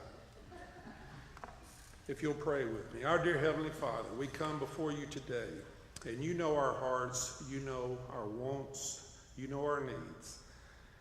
And we pray for Mike Ward, Double Diamond, and all of these negotiations, that we can soften our hearts and know that White Bluff is a diamond in the rough. We are 60 miles outside of Dallas and Fort Worth. We're 30 outside of Waco. I know when my grandkids come, they love it. They see everything that you have created, God, and we would just like to have it back. And I do pray for Mike Ward and Double Diamond. I don't know why they made us disappear on their website, but you understand. And we just ask for your blessings to help us rebuild White Bluff. In your name that we pray. Amen. Okay, AT&T. You fall into 3 categories. You either have AT&T, Verizon, or what I call other. Can I see the Verizon people? Can I see the AT&T? Wow. And the others? Okay. I came on board about 2014 and took over a one-man show to try to work with AT&T. And I've been, believe me, I've been working. They know me very well with AT&T. And I was told in 2016, I did get 4 individuals out here to look at what Double Diamond was offering. 2 sites for a tower, 2 sites for what they call a booster tower. And I was told in 2017 it was going to happen. Well, we all know what happened. Double Diamond closed down. I don't know what the conversation, I had to turn it over to Double Diamond because I wasn't the decision maker where that tower went. But I did tell AT&T that I said, if you don't get me some coverage outside of my home, I'm gonna have to call Verizon. Well, I made 2 phone calls to Verizon and they put a tower. I'm not taking credit for it, but they put a tower out there, and my neighbors who have already switched say they can walk around outside and they can talk on the phone. So all I can tell you about AT&T is if you want to take over, I'll give you all my emails. But I don't know what to believe anymore.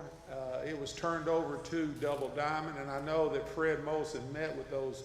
It was either 3 or 4. He can correct me if I'm wrong. But they did come out. They did look. I wasn't a part of the negotiations where the towers went.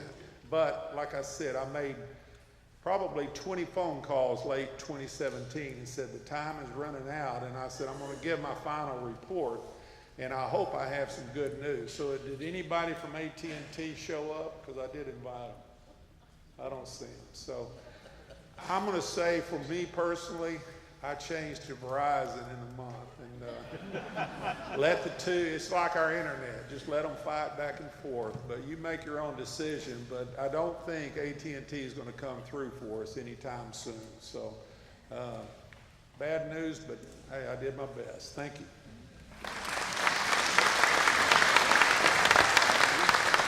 Thank you, Bill. I want to introduce County Commissioner Andy Montgomery, who would like to say a few words. And he's not running for re-election yet.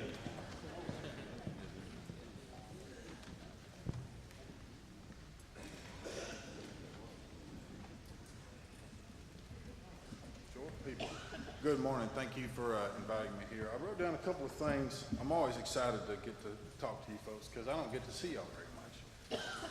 I wrote down a couple of things I think are pretty important that y'all are going to be seeing here.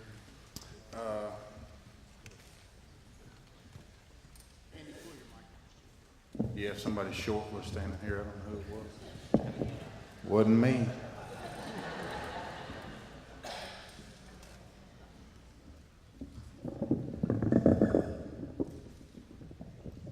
There you go. Can y'all hear me? Hello? Testing, 1, 2. It's a beautiful thing. Not really.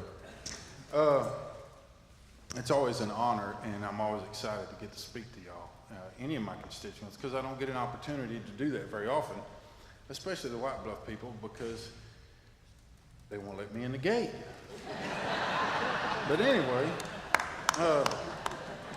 I know you guys are going through a lot of litigation, and your board seems to be doing a really good job of handling those problems.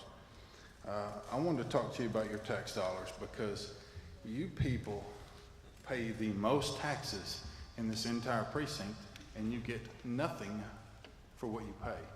Very, very, very little. And it aggravates me when I go somewhere and they say, oh, so you're the county commissioner, huh? You're the one that's paving all those roads over there for those people in White Bluff, and they have everything and I have nothing, and they're just the chosen child. It really, people believe that. And when I tell them, no, if anything, they're the stepchild, because they pay all the taxes and get nothing for their money. Nothing. So anyway, that gets me all riled up, but I won't go there. But anyway, some things that are going on. They mentioned about the construction for your roads. We have, and I say we, Precinct 1, 1145 loop on the north side of White Bluff. We've done an extensive amount of work to it, replacing bridges, and it's ready for y'all. When they open the gates and y'all can't come out the front, we're ready for you. Come on with it. It is gravel, but I got 2 guys that are going to be maintaining that the whole time, however long it takes. The south side is comes off of 2604, good luck with that. The same thing, we're gonna maintain it, we're gonna make sure, it is in good shape, we're gonna make sure it's in good shape.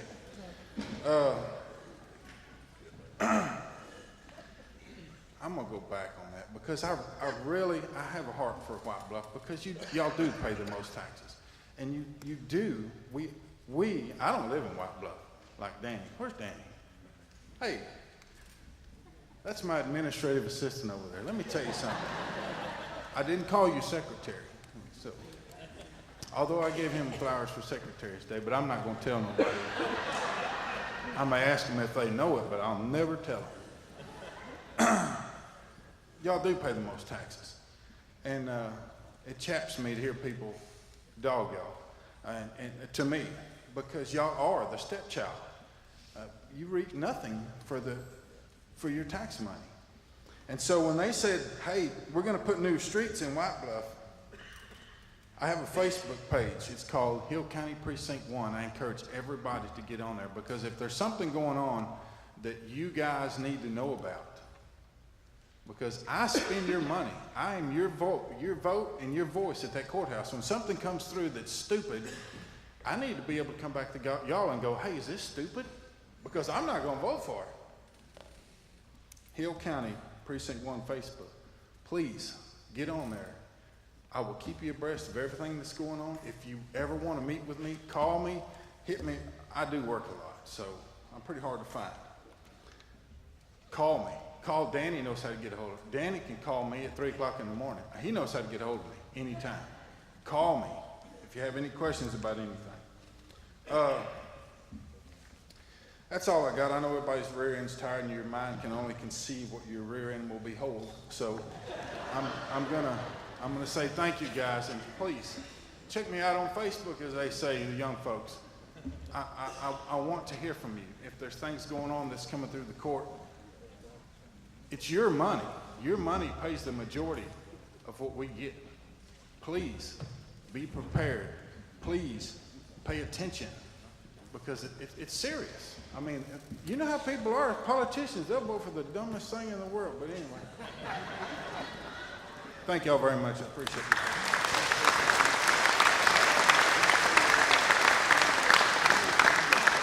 Thank you, Andy. Gee, I wish you had a better sense of humor. We appreciate the job you do. Okay, it's now time for open forum. If you have anything that you would like to say to the group, please, I know we got one here. Please come on up and kind of line up by the microphones up here, and we'd love to hear from you. I'm sorry, give name and address, please, so you identify yourself. It's Bill Brown, and I live on 14009 Sandy Oaks. For Leonard, I had one question about you were talking about the maintenance fee reduction for the lot owners. Was that for all of White Bluff or just lot owners and not homeowners? Rates for lot owners, I'm being very, very basic here, but for lot owners are different than those for homeowners. There's a $300 surcharge or home occupancy charge on top of all lot owners. We will be addressing at the next board meeting a maintenance fee reduction for all lot owners, whether they are domiciled here, whether with a home, basically those who just own lots. If you own a home, it will not affect you. If you have a lot, if you own just a lot, if we go through this process, that'll we'll be addressing the lot owners. Okay, if the lot doesn't have a home on it but it has a structure on it, does that also eliminate it? I don't think that exists out here. I'm sorry? Where would that?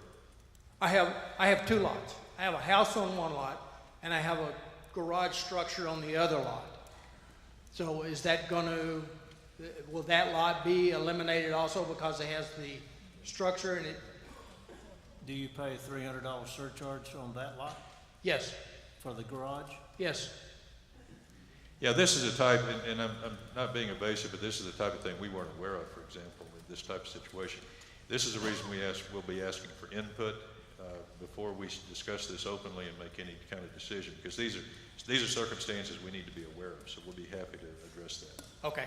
And one other question for John. This rate reduction is effective when? Do we have a, do you have a date? Do you know? I would assume the first of the month, because the reason the PUC commission had to determine this was there was a statutory requirement, so they had to get it done. So I would imagine it'll go into effect first of the month. John, let me add something to that. The PUC, based on their current position, has said those rates will be retroactive to April 1st of 2018. And they will go into effect as soon as the final order passes. Okay, thank you. Okay. I'm Frank Brown. I live on Stonewood, 24118. And make it short, I was called in on a jury case and got on a jury in Richmond, Texas, and the guy didn't show up. Well, he was held in contempt of court for the second time, and the judge told us, well, come back tomorrow, and he turned around and told the bailiff, I want you to go and get a deputy and get a car and go get that guy and bring him back here. The guy was a businessman in downtown Houston. We got there the next morning. They brought him out, and he didn't look so pretty after spending all night long in the drunk tank. Now, why can't they do the same thing to Double Diamond? They have been held in contempt of court. They will not abide by the arbitration set up by the judge. Why are they, or Mike Ward, how come they're not in jail?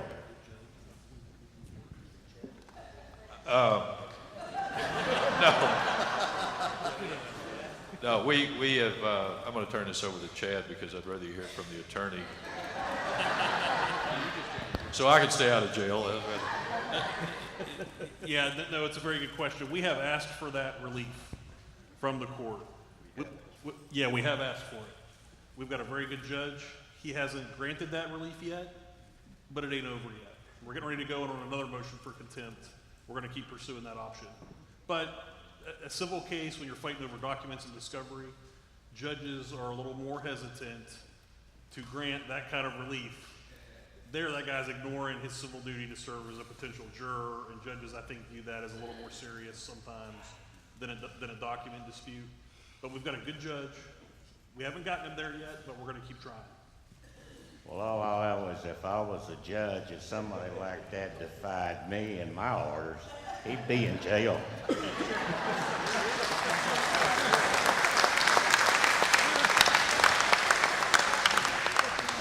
I want to thank y'all for the great job you're doing, for the time you've put in. I appreciate it very much, and I think you guys are just about the best that there is, and I hope you continue to keep up the good fight. Thank you, Brent. Thank you.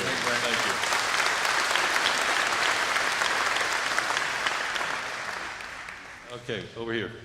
Yeah, while you're hearing from people named Brown, my name's Nick Brown. I live on Rain Tree Court. We're all together. Yeah. So you've heard from the three Browns here. Back to the PUC case, the rate case. Usually those have I know with electricity they have a time limit. So how long is that? Are those new rates? I know they're effective, you said first of the month, or maybe retroactive back to April, but how long is that rate going to be in effect? Until they file another rate case. But that was the whole point. We now have a rate base which we've never had before. And the only legitimate expenses that have been paid by Double Diamond Utilities, I think in one case it's $75,000 for the water and about $250,000 for the sewer. That's all the capital investment Double Diamond Utilities has ever put into the system since 2007, or excuse me, 1997. That's over 21 years. So that's been depreciated out over a long period of time. So unless they spend money to retrofit everything, they have no investment. So there'll be nothing for them to go in and get a rate increase on. Because you can only get a rate of return based on your invested capital. They have no invested capital. Does that make sense? So it would stay in effect until they appealed it successfully, if they were to. Well, down there the is a road. possibility of an appeal, but pretty much the Utility Commission has said what they've said. You rarely appeal a utility case. The commissioners decide. I mean, they could. Sure. But yeah, let me add one thing. I think the process, it's important to understand that once the ruling is issued, any changes to that rate base have to be documented. If, for example, we have one bad summer and the sewer starts to smell because it's running over capacity, and we study the problem, and the utility is supposed to study the problem. If they document what their study says and they spend money to improve that system, then they're allowed rate changes on that. And I don't think any of us would say that's wrong. No, okay? not at all. I think John made a very important point. The rate base is the baseline for all future requests for increase. Once it's been established. That's right, and it has to be established per PUC rules. It has to be documented. It has to be justified. And that's what we've got now. That's correct. let me put it one other way. Double Diamond Utilities can no longer go in with an application and regurgitate the same facilities that have been there for 25 years and all of a sudden say they're worth more now than what they were when they paid for them. Sure. That's gone. They can't even put them on the application because it's already set. They didn't pay for them. Double Diamond Inc. did as a developer. Okay. Different ballgame. Good deal. Thanks. Brett Schiffner, 14019 Sandy Oaks. Just a quick question, with the water rates, the variable rate for water, is that going to change? Or just the base minimum rate? Well, I personally don't have that off the top of my head, but I will read to you, find glasses here, as to what it's, let's see, White Bluff Water. 0 to 3,000 is $1.59. 3 to 10 is $2.19. 10,000 to 15,000 is $3.02. 15,000 to 20,000 is $4.17. Over 20,000 is $5.76, according to the administrative law judge. I don't know what they were before, but I don't know what they were before. The We can fact jot that down. is, You can go home and check it on your bill. there will be some commensurate reduction in those usage rates. I would imagine so. And by the way, I don't think anybody minds paying for good, clean water if it's available and it meets all the standards that it's supposed to meet. I agree, and I want to thank the committee also. Please note, Brett, that those were unaudited statements over here.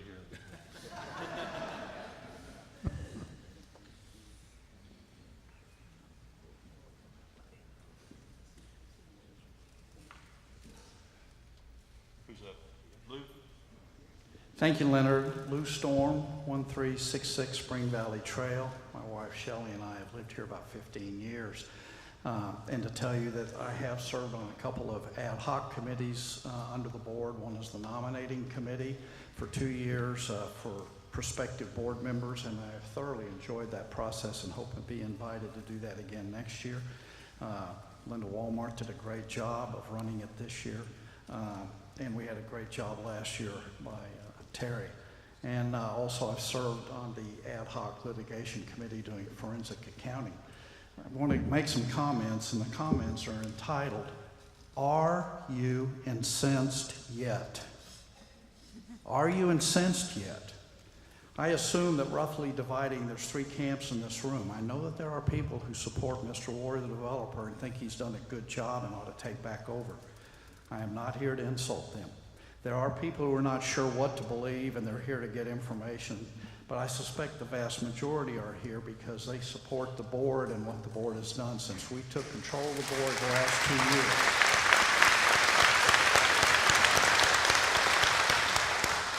So I want to motivate the base, and that's both the people who are already on board, behind the board, those who aren't sure what to do, and maybe some of the ones who support the developer, but maybe need to rethink their position. Are you incensed yet? And I want to use the name Dean Smith. You got to be a basketball fan from 20 years ago. Dean Smith coached the University of North Carolina, won 2 national titles, went to the Final Four 11 times, and as a player at University of Kansas in the Big 12, won a national title. He is credited, he did not actually invent it, but he is credited with inventing the four corners offense. And if you don't know what that is, another name is stall ball.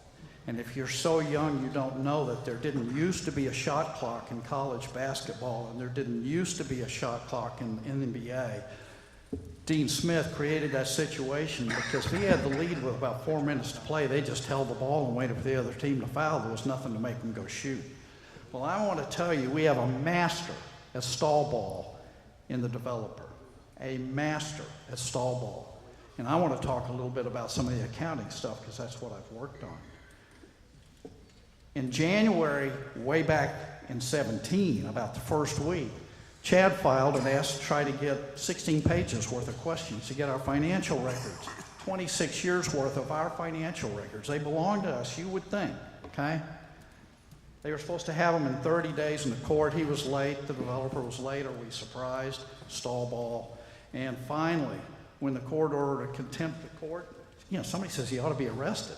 I mean, imagine that. He finally gets us some stuff after about 45 or 50 days, okay? I helped review that stuff with some other people, okay? Make a long story short, it was about 2% of our records, in case you think we got a lot of stuff. But he mollified the court. The court said, well, you got some records, what else do you need? You know, they're not accountants. So the court over in Hill County says, okay. So then Chad goes after trying to get more stuff. Finally, in February this year, some of you all heard this story, 70 boxes were delivered to the developer's law firm up in Dallas. 70 boxes, okay? One of Chad's attorneys, one of his paralegals, and I went over one day by appointment. They're not in our possession. The court ordered them to be given to us, but they're not in our possession. We go over there and review these records, okay? They're still not in our possession. Is that true? That's true. Yeah, we still don't have those 70 boxes, except when we got there, it had morphed into 56 boxes, and we were told the other 14, they had gone through them in great detail and didn't relate to us. Now, how do we know that?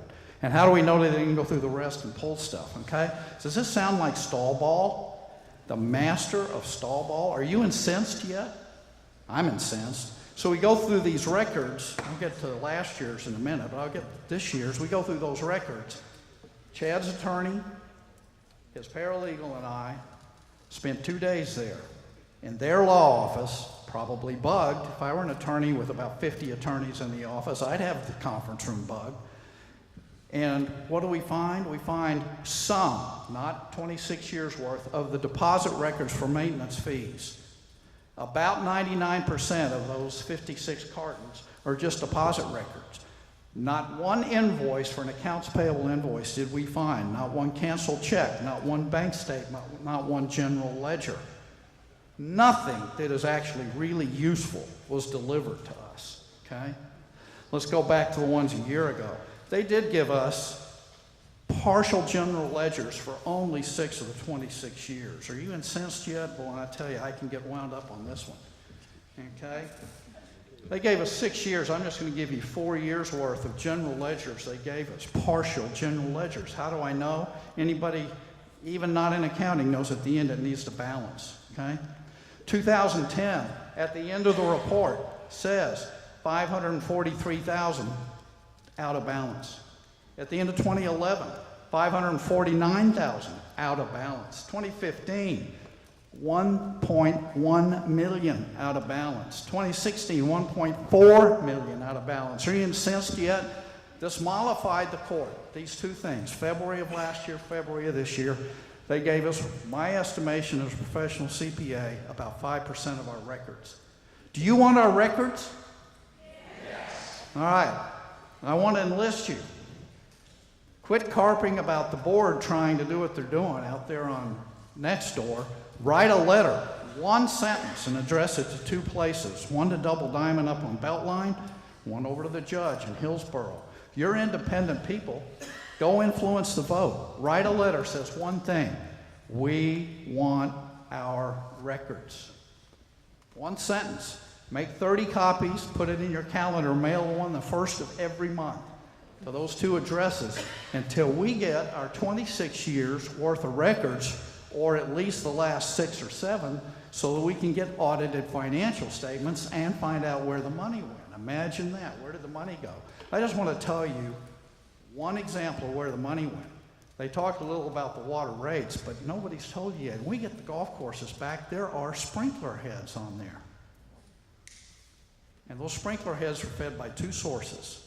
One is the lake, that's not potable water, it's waterable water, okay? And one is, this is the interesting one we have found out from the 5% of the records we got last year in February. The other half of the water comes from Double Diamond Utilities Water Company. All to taps on the golf courses billed to you and me as residential water taps with the minimum fee on every one of them every month. So in the winter when they don't turn them on because the golf courses are frozen, or in the spring when there's lots of rain, they're not running the water system, we're still paying $55, whatever it is, every month for 26 years. We've built his water company off the golf course sprinklers. Are you incensed yet? I'll tell you what, I could go on forever. Write one letter a month to 2 addresses, Xerox it. We want our records. Be a volunteer. We want our records.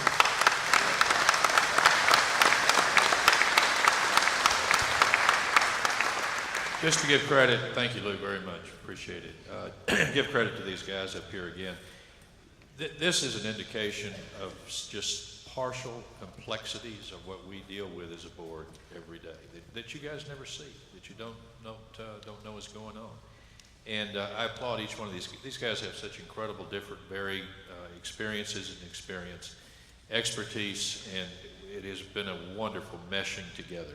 Do we have any other questions? God bless America. Good morning, gentlemen and ladies. My name is Kevin Watson. I live at 4017 Whitecrest Drive. I got 3 questions. One of them, I believe, will follow up about the lot fees. The gentleman mentioned he had a garage on a lot. What about homeowners like myself that have a lot with nothing on it? Do I get a reduction on that lot or not? You want these answered one at a time, Kevin? Yeah. Yeah, please. Okay. First of all, I can't make any kind of declarative statement because we haven't discussed this and we haven't received any input. But I would assume that any lot owner that had no structure on it would receive a maintenance fee reduction if the board decided to do that. Yes. Okay. Thank you. Second question. Wouldn't you like the answer to the first one? You're going to skip the other 2? Is it? Oh, you're doing a pretty good job right now. I'm going to give you a couple more. Second question, the upper and lower or north-south lakes. As we know, the first lake, South Lake, is drying up. But the upper lake is very beautiful and full, and I know a couple of years ago they ran a water line up there and they started filling the lake up. Because when I moved here 4 years ago, it was dry. Are they filling that lake up? You know? Let me tell you a little bit about irrigation system design. When Double Diamond designed the irrigation system out of the lake, they did it in a serial fashion through the golf course. And what they do is they fill 2 reservoirs, one at North Lake and one at South Lake. They have pump houses on each of those reservoirs. And although we paid for the pumps and all the pipe up to there, we are denied access to those pumps because they sit within a structure that Mike Ward owns. Until you get access, unfettered access, to those pump houses and turn on the switch, we own the water, we pay for it, and we can't use it right now even though we're paying for it. We have to have unfettered access to the pump houses so we can fill those lakes. So the unfortunate answer to your question is those lakes will only be filled when it rains. Good. And you know we're coming into the hot part of the summer. There's nothing that I would like more than to be given Double Diamond permission to go in and turn those pumps on and fill those lakes. I cannot do it. I'm precluded by law. I can't jump on somebody else's property without suffering consequences. And this board is in the same position. So the answer to your question is, if we're given access, we can fill the lakes. Okay, my final question, and I think this has been a lot of talk amongst the owners, is transparency. Why can the board not send out an email once a month with all the communications that's been going on with your court cases and your Double Diamond and all that? And I'm not saying give us all the information that you got out of all that, but like I sent an email to you gentlemen, or Leonard, to John, what was it, last week, about the maintaining the grounds that Double Diamond owns. And Leonard fired an email back, said he'd already took care of that with the FSR and all that. Well, see, if you would have sent out an email once a month, briefing everybody about what's going on, not necessarily giving, information that you're not allowed to or want to, that would have saved an email, that would have saved you time. Everybody in here is here because they're trying to figure out what's going on. We need you guys once a month. Don't put it on the website. Once a month or whatever, and send out an update of what's going on every month. Here, here. Thank you very much. Thank you, Kevin. Let me respond to that. And you want to respond? Go ahead, Jimmy. I just wanted to remind all the property owners, if you don't receive our emails, you need to go onto Constant Contact and sign up. There are two email databases. One is maintained by First Service, but the board has a database of emails for people that signed up that want to receive the periodic emails from the board through Constant Contact. If you ever opted out on Constant Contact, there is a procedure that you have to go through to opt back in. You can call the office and tell the office, have them put me back on the email. We can't do that. Constant Contact, because of privacy issues, will not allow us to do that. You have to go through Constant Contact and opt back in. If you don't know how to do that, contact Linda Wilmarth, and Linda will walk you through how to do that. Thank you. Jim, add that you have to go to the POA website to sign up.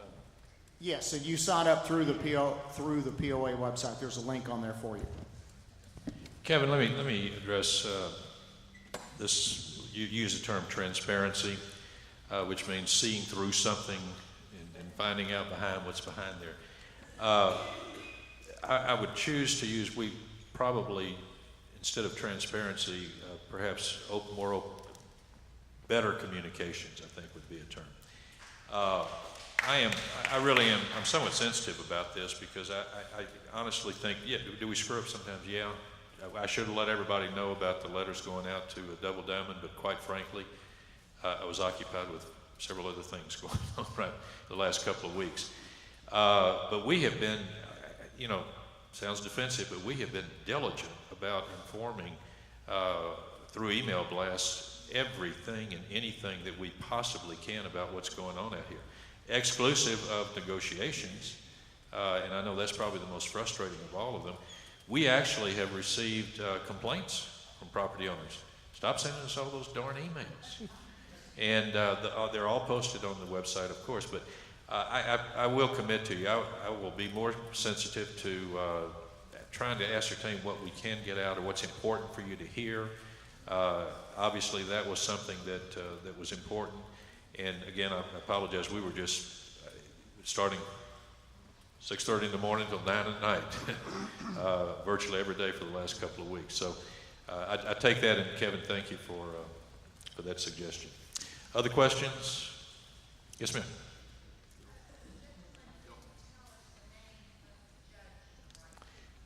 Judge McGregor. Bob McGregor. Yeah. Any other comments, questions, criticisms? One over to the right. Reba Miller, 42030 Preston Trails, and Mike Miller. It is great to see a good turnout here today with everybody, and we do support the board. We do. And we appreciate everything that you do. I think part of this whole situation is that we do see it daily. We are seeing everything deteriorating. And yes, yesterday is not soon enough for all this to be resolved. We're dealing with someone that is not negotiable, controlling. You know, legal issues take a long time. On the other hand, I think some of our communication may be that we would also maybe like to help. So my mom always told me, treat someone like you would always want to be treated. But at the same time, I was always taught to stand up for yourself if you feel like you're right. And I think that we feel like we're right. So what can we do as home property owners that is within a legal basis to hit the pain points of Double Diamond and Mike Ward? I mean, we could all go out and get our lawnmowers and mow down the weeds and say, come get us. I mean... Wow. No, I'm serious. Well, I know you are. I know you are. I'm going to turn this over to Chad in a moment, but he gets paid the big bucks for doing this. Just for me to address your question, we have discussed several alternatives internally within the board about appropriate actions that we felt like we could take. And one of the examples was, you know, there were no trespassing signs on the old course, and we said, I told Dwayne, I said, have your staff go cover those darn greens. We've got the greens, and we'll run the risk of doing that. Now, that's not advocating breaking the law or anything of that nature, but that was a decision that we made that we felt was appropriate to try to save those greens. Of course, Mike took them off, but we have talked about this. We will continue to talk about it. We've got to be very careful because in answering this and in participating in anything, because we are before the court all the time, and we will be going back to court, and we want to always be correct in everything that we have done and appropriate in everything that we've done and legal in everything we've done. That's the reason I have revealed nothing confidential that was supposed to have not been revealed. And I'm going to tell you, somebody did. You know, it's been out there and it's been talked. Precisely what's going on, and I have a pretty good idea where it came from, but we have played it by the book, and we will continue to do so. Now, I'm going to turn it over to Chad. You're welcome. Thanks, yeah. Thanks, Leonard. I can't tell y'all understand I represent your homeowners association. I can't tell y'all as individuals what you should or should not do. I will tell you, there's nothing that stops you from talking to the media. There's nothing that stops you from picketing Double Diamond's offices or writing to them or communicating with them. You all may have lost property value claims to the value of each of your homes. I can't represent you in that case, but it's something you may want to look into. I'm not telling you you have lost value. I'm saying that's a possibility. The last thing I'll say is a number of you, I think, had golf rounds that you thought were promised to you, that you feel were promised to you or were promised to you when you bought here. You can't use those. There could be a claim there. Those are just some ideas. I'm not advising you to do anything. I can't do that, and I apologize. I don't mean to sound like a lawyer, but I am one. I play one on TV and sometimes in person. So, and the other thing Leonard didn't say, but I'm sure these guys need help. If you want to volunteer to try to help out, these guys work tirelessly. I'm not, let me tell you, I get paid to work for y'all, and I work hard for you. They bust their butts and don't get paid for it. And I'm sure they could use all the help they could get. So volunteering is another way to maybe help out. I wish I could tell you more. I wish I could give you more great ideas. I'm open to suggestions. If you guys want to reach out and you think you've got an idea of some way we can help move the ball forward faster. Thanks. Okay. Thank you, Chad. Let me, one of the things Chad just mentioned, and I'll go ahead and give you a quick update on it, and that was a class action lawsuit relative to the comp golf rounds. We had a firm, first of all, the first thing when that happened, the very first thing we did is I went to Chad and I said, is this an issue that the POA can address on behalf of the property owners? His answer was no. So this was not a POA issue. We were not a party to that contract or understanding, and therefore we could not use POA funds relative to that issue. We had a firm that was prior to the end of the calendar year that was ready to, we thought, take on this class action lawsuit for those lost comp golf rounds. I don't know what happened, but they have disappeared. Okay, so you know, and that happens. Maybe I can't give you a reason because they didn't give me one. I have been in communication with two other law firms, one out of Dallas and one out of Kansas City. They are both interested, and I want to hear the word interested. And in fact, the two attorneys from Kansas City were in our home down here a week ago. We were visiting with them. And so a lot is dependent upon the outcome of these negotiations or possible future discussions with Double Diamond as to whether this is something that would be lucrative for the law firm to take up. But we hadn't been sitting around doing nothing. I want you to know that. There's 3 different firms that we've been in touch with. 2 of them are still active, and we will continue to work on those. Any other questions, comments? Yeah, Roy. Good morning. I want to remind everybody that next weekend is Memorial Day. If you are a veteran, would you stand?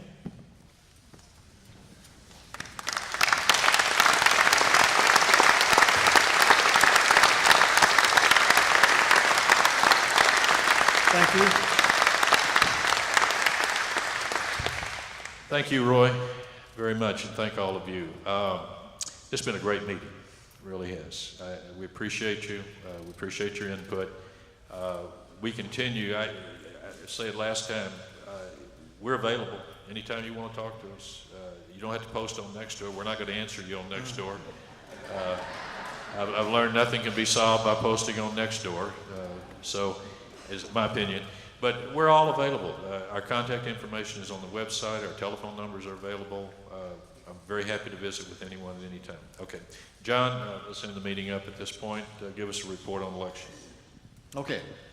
I have been notified by Timothy DeVolt and Company that they are running behind, and their best guess is they will have an unofficial count by the end of today, and a CPA certified count by Monday. That's the best we can do.